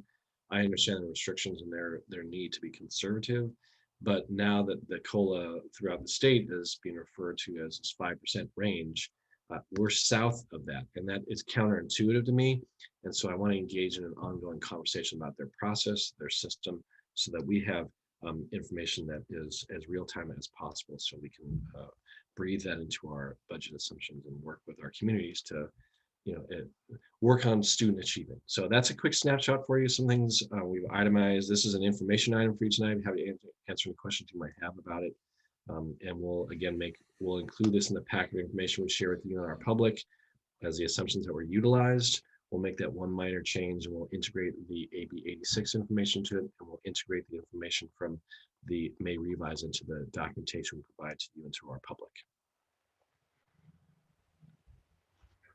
Thank you, Patrick, for that presentation and outlining the budget assumptions. Does anyone from the board have any clarifying questions for Patrick? I have one question. I was just reading in number 5 where it says the board has given direction to temporarily reduce basically the reserve to 6%. When was that direction? Like, how temporary is this? Is this like super long term, or Well, just that's curious? a very good question because it's been several years. Our policy asks for 10%. And at the time when we had some very bad budget years, we went down to 6. Now, I've recently read from the County Office of Ed that they're recommending that districts have 17%. So I do think it's something that we're going to have to reconsider and look at again. Okay, I was just curious, I guess, what that would look like if we went back to 10%. And I guess if you're talking about 17%, like what are we talking about in terms of dollars, and what is that impact? So maybe at a later time, but. If there's an interest, I'd be happy if the board would like to entertain that, Dr. Rosas, and perhaps Superintendent Ochoa might like to entertain at least modeling that out for you. And again, Dr. Rosas, and you might recall in open session too, we've shared in the past, not only does the county suggest that basic aid districts in particular consider having a higher reserve percentage. There's support for that. I've in prior districts, I've had support from CTA coming forward and being supportive of that because of the volatility for basic aid districts. And again, the school services presentation again today, there was comment made about that. So we've entertained that in open session. I'd be certainly more than happy to model that out for you, what that would look like from a monetary perspective too, and can share that with you in an upcoming board meeting. It actually came up for me when I learned that there was this difference between property tax increase and the COLA. As Patrick has mentioned, there hasn't usually been less than the COLA. So if that's the case, then we may need to look at our reserves. Otherwise, we had been going along with 6% and it felt stable enough. But our policy does say, it states that we will keep a 10%.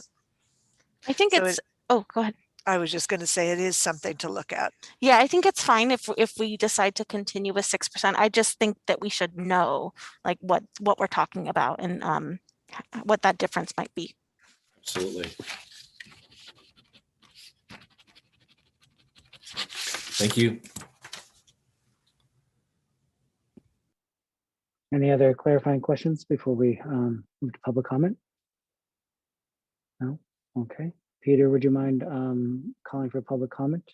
We officially opened public comment on this item. Absolutely. Those that are in the audience and would like to make public comment on the budget assumptions, item 9.1, please use the raise your hand functionality within Zoom now.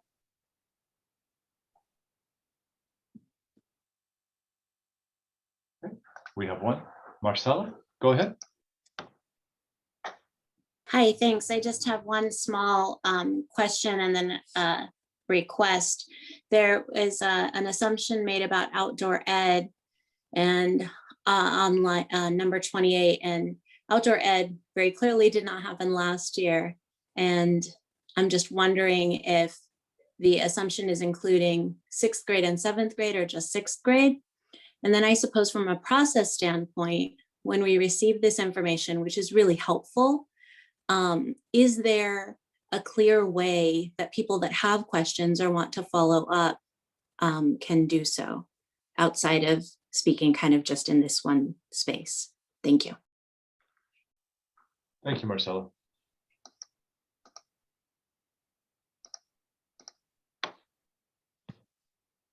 Okay, President Chen, we have no other hands for public comment at this time. Great, thank you. I'm going to close public comment on this item. Any board discussion? I'll just say one more thing, sorry. In terms of what Marcella just said, before the pandemic, we had talked about doing like a budget roadshow, and maybe as we get back to like normal life, maybe in a little bit, it's time to do that and really engage the community on our budget. Absolutely.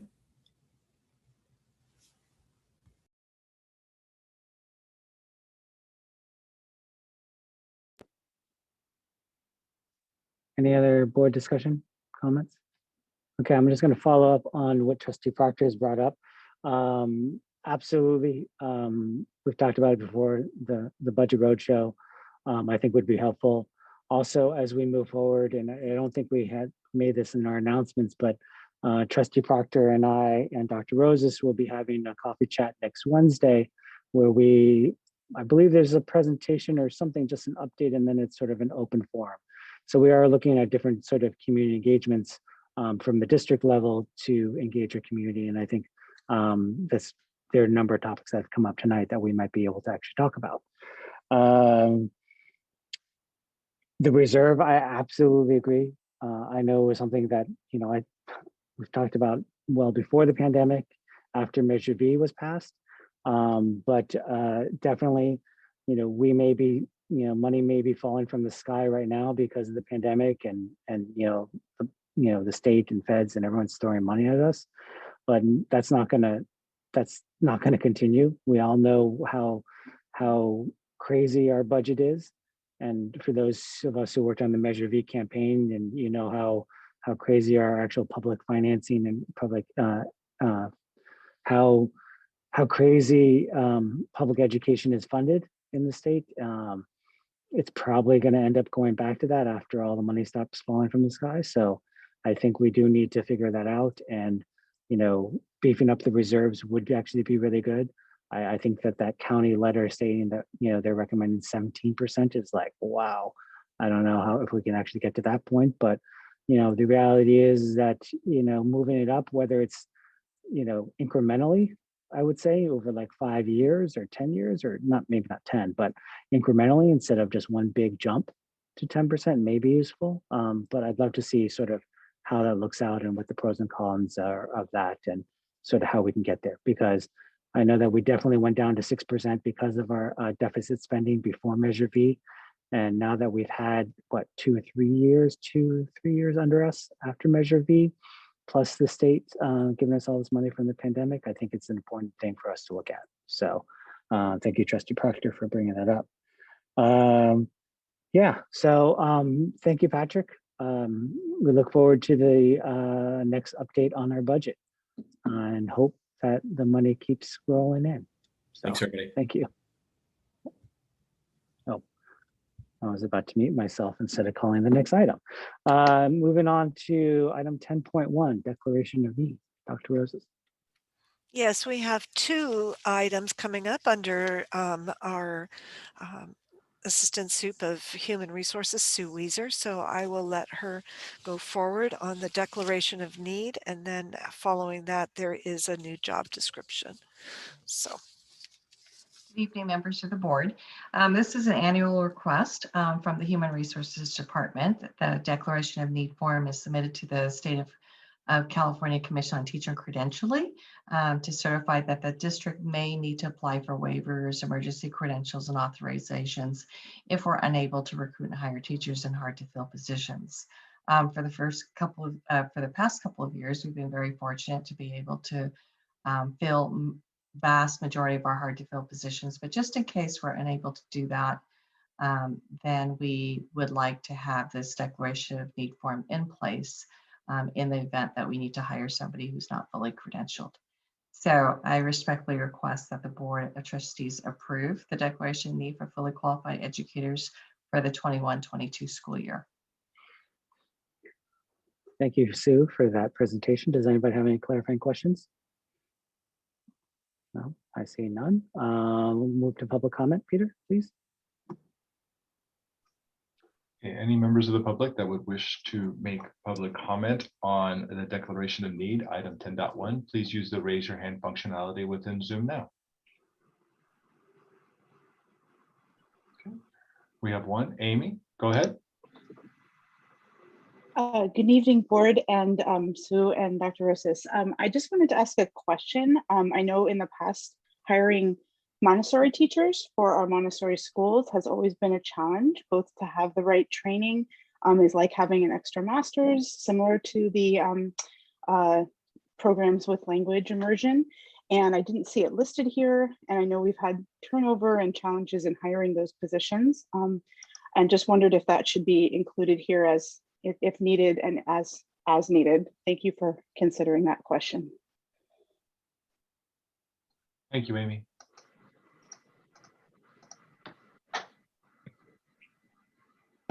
President Chen, there are no other hands for public comment at this time. Thank you. I'm going to close public comment on this item. Sue, would you mind, does that fit into this topic? Actually, sorry. Yes. So the Montessori certification is not one that is provided for by the Commission on Teacher Credentialing. So it doesn't fall under this authorization. So often Montessori certifications are required for Montessori teaching in a private school. However, when we have a public Montessori school, not only do we want to have the Montessori certification, but they also need to have a teaching credential. But this is not something that is authorized by the CTC, which is why it's not included. Thank you, Sue. Any board questions? Or if not, would someone like to make a motion?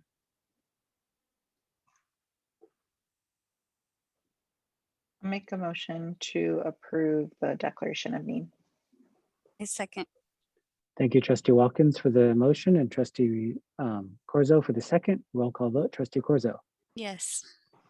Right. Trustee Proctor. Yes. Trustee Warren. Yes. Trustee Watkins.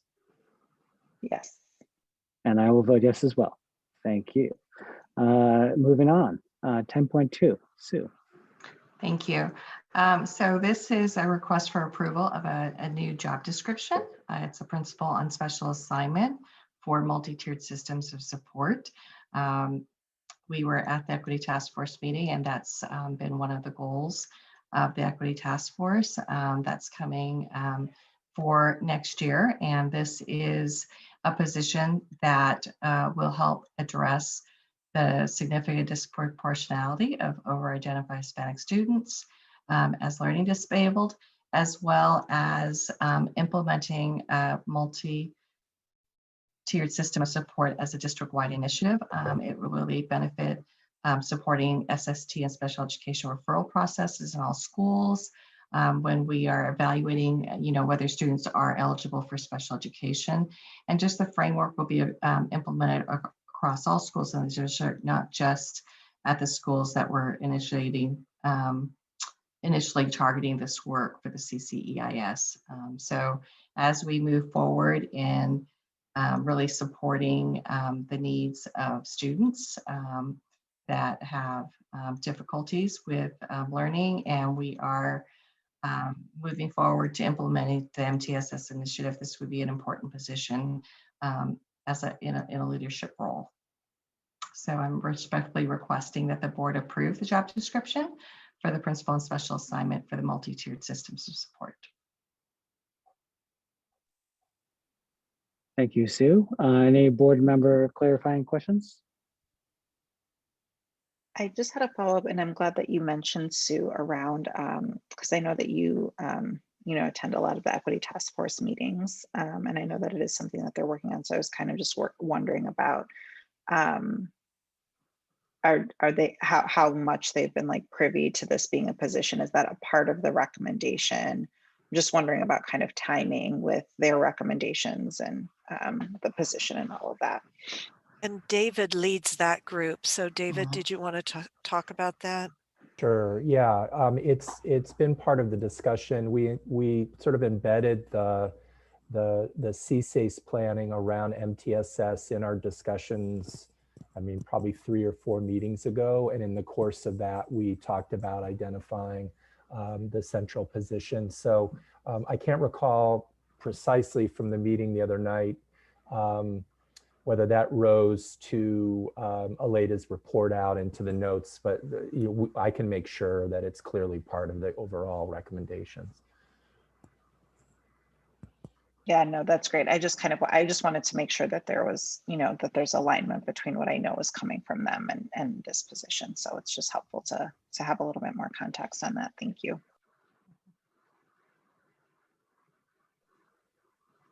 Any other clarifying questions? Yeah, out of curiosity, do we have somebody in mind for this position, or is this going to be an open job description that we're putting out into the community? We need to post. We need to post and allow people to apply. Okay, public comment, please. Or sorry, Yeah, just 2 questions. it's okay. I just wanted to ask, so just so I understand, so this person would, like, I'm trying to understand, like, at what level in that department they would be at? Oh, I can jump in on this. Dr. Drinkwater and I have agreed that this is a position that we're both going to facilitate the work streams for together. But in fact, the position will be a direct report to me, just in the formal supervision org chart. Okay, and in the org chart, would they be, so they'd be direct, you said reporting directly to you? That's correct, yeah. And so they'd be like part of your larger team also, right? Or how, yes. Would they Yes. also have to go to like team meetings in the other department? But sorry. We currently have what we call a steering committee, which is a joint meeting of student services and ed services leads. So certainly, and that's actually where we're holding the MTSS development as a central team. So of course they would be a part of that. And then the person would, the individual would be part of ed services planning teams specifically. I'd have to defer to Dr. Drinkwater in terms of her structure, but we've also agreed that we're going to start probably with a weekly one-to-one with the position to, just to get it launched. Okay. And are they going to be working with our English language coordinator also? Yes, absolutely, as part of both the steering committee and the ed services leads teams. Okay, thank you. Mm-hmm. Okay, any other questions? We can open up this to public comment, please. Okay, any members of the public that would like to make comments to the board on the new job description for the principal on special assignment, please use the raise your hand functionality within Zoom now. Okay, we have one. Randy, go ahead. Hi, thanks. I have just a couple of questions about this position. especially in light of all of the budget discussions tonight and the stakeholder input. So for this position in particular, I mean, this is basically adding another like whole, administrator position at the district office level. And is this, what is the funding for this position?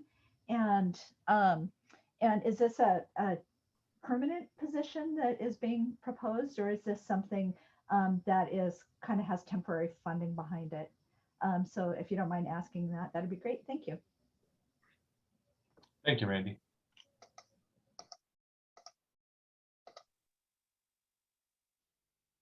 Okay, President Chen, there are no other hands for public comment at this time. Thank you, Peter. I'm going to officially close public comment. Sue, would you mind responding to the question, public's question, please? So actually, I think this might be a question that's answered by Sarah Drinkwater and David Chambliss. Sorry. Thank you. Right. Thank you. Sorry. Currently, it would be covered under special education funds, as shared with you earlier. CCEIS and significant disproportionality requires that 15% of federal funding be set aside for that work. So it is part of the budget of the CCEIS project.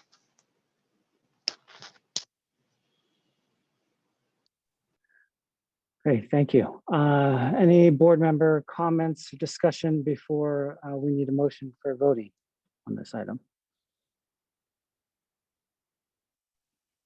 Just one comment. But kind of building off what building off something that I shared before. I think moving in this direction is, I know that the Equity Task Force has been working on this for a long time, and that they've already presented some around this. And so I think moving in this direction around MTSS is something that our district needs, and I'm definitely in support of the position. I just kind of to what I shared before. I mean, I think position and hiring new positions is also a strategy, right, in terms of addressing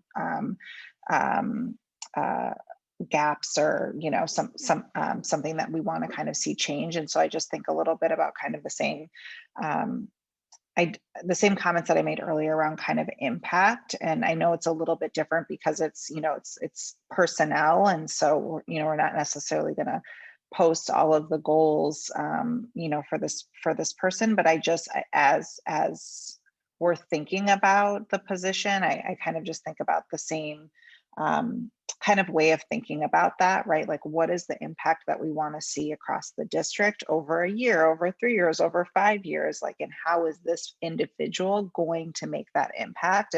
And why is that a better decision than other ways that we might be able to do that? And so I'm not saying that I don't believe that we should have the position. I'm just, again, kind of going back to this, like, how do we know that these decisions that we're making and the investments that we're making are facilitating the impact that we want to see as a result? And so I don't know where that fits necessarily when you're, I mean, I guess those things can be a part of a larger sort of impact. They don't it doesn't fit within an LCAP necessarily. I don't know exactly where that fits in the conversation, because I don't, obviously if it's tied to like performance goals or something like that, right? That's not something that's like public information, it's personnel. So, but just something that I think is important to have as a part of the conversation. I think just to add to that, as I'm reading over the description, it definitely seems to fall in with some of the goals that we need to address with our CSACE, such as the SSTs, the student study team protocols, the English learner development systems as they relate to MTSS. I haven't seen the data on our child find numbers, but I do know that student study teams do have an impact on the child find, which we are obligated to do under special education law. So if there's a way to operationalize this and make it a better process so that we are directing our students into the right areas where they can get the assistance that they need, I can see where this would be a beneficial centralized position. But, as Trustee Watkins said, I would like to see some sort of way that we can monitor that progress, whether it's watching the increase of numbers of successful SSTs. How many more children have we been able to get into programs through Child Find? To me, that would indicate that this is a position worth keeping. So I would just like to see how we would just go forward in justifying this position.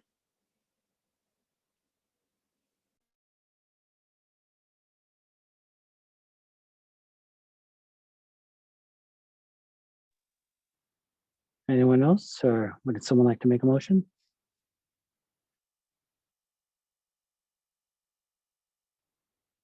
I motion to approve. I'll second. Thank you, Trustee Corzo for the motion, Trustee Proctor for the second. A roll call vote, Trustee Corzo.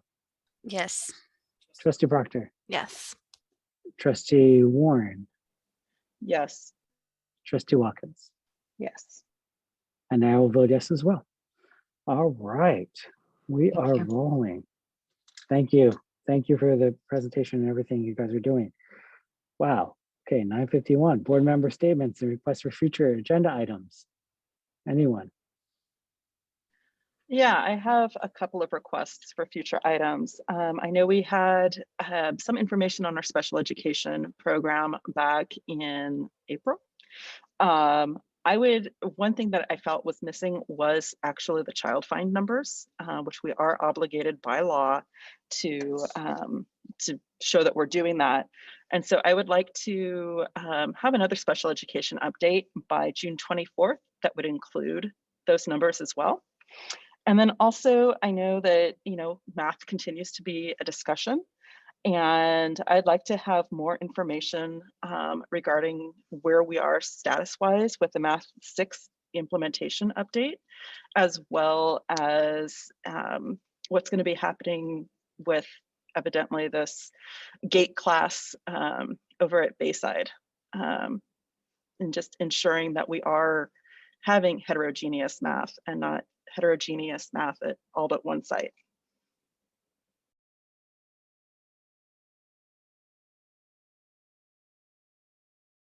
I was just going to also mention the Bayside math class, just because that's something that's come up a couple times and we haven't yet addressed that question. And so just in an effort to continue with transparency and building community trust, I think that we can share what the strategy is there or what the thinking is around that school and the math class.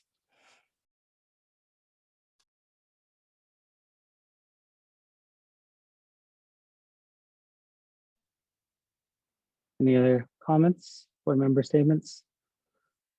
Okay.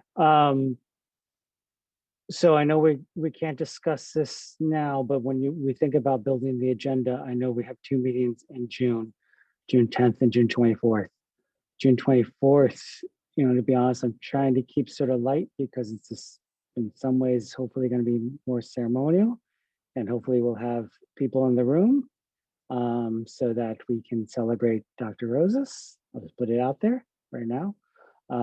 June 10th is going to be a heavier meeting, so we can add these things on, but just be aware that we have a number of items on that agenda. So I don't know if there's stuff that we can do.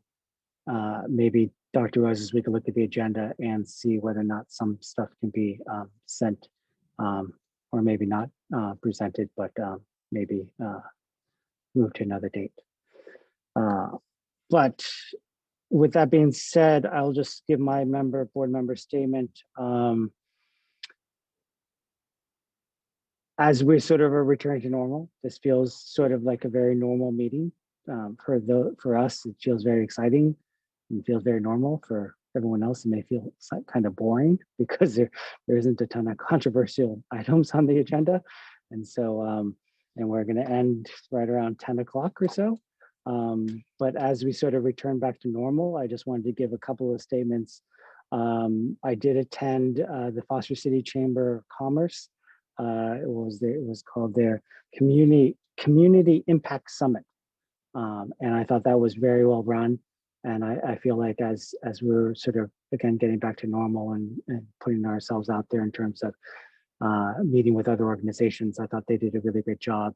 One thing that I wanted to mention was the Ed Foundation was highlighted during their presentation, and Colleen and Sonia were there and presented all the great work that they have done to help us out and help the district out in our community. And I just wanted to thank them again for all their hard work, because it does take a village, and they're definitely part of that village. Also, I went to the Burrell Band Music spring performance, and I just thought that was really great. You know, it's amazing how some of our teachers and everyone has able to pivot to be online and see, instead of these 12 squares on my screen, to see like 64 squares with all the little kids and playing the little music instruments. It was a really great thing. And it felt very normal, except for being two-dimensional, you know, on a screen. So I'm really glad that we are in some ways again turning a page. I feel like this has been great. It's almost somewhat anticlimactic, because again, we've gone through craziness, and now it just seems okay, we're just moving on. But I hope that everybody does come back. Our next meeting is on June 10th, and we hope some public members come, and then hopefully on June 24th, as we celebrate Dr. Rosas. I hope everybody does come, because by that point, Governor Newsom would have supposedly brought us back to normal, and as of June 15th, and maybe we can actually have cake. So, those are my statements. If anybody else has anything, otherwise we will move on and start to close this meeting out. I'll just be brief. I just want to welcome Diego to our team again, and that's it. Thank you.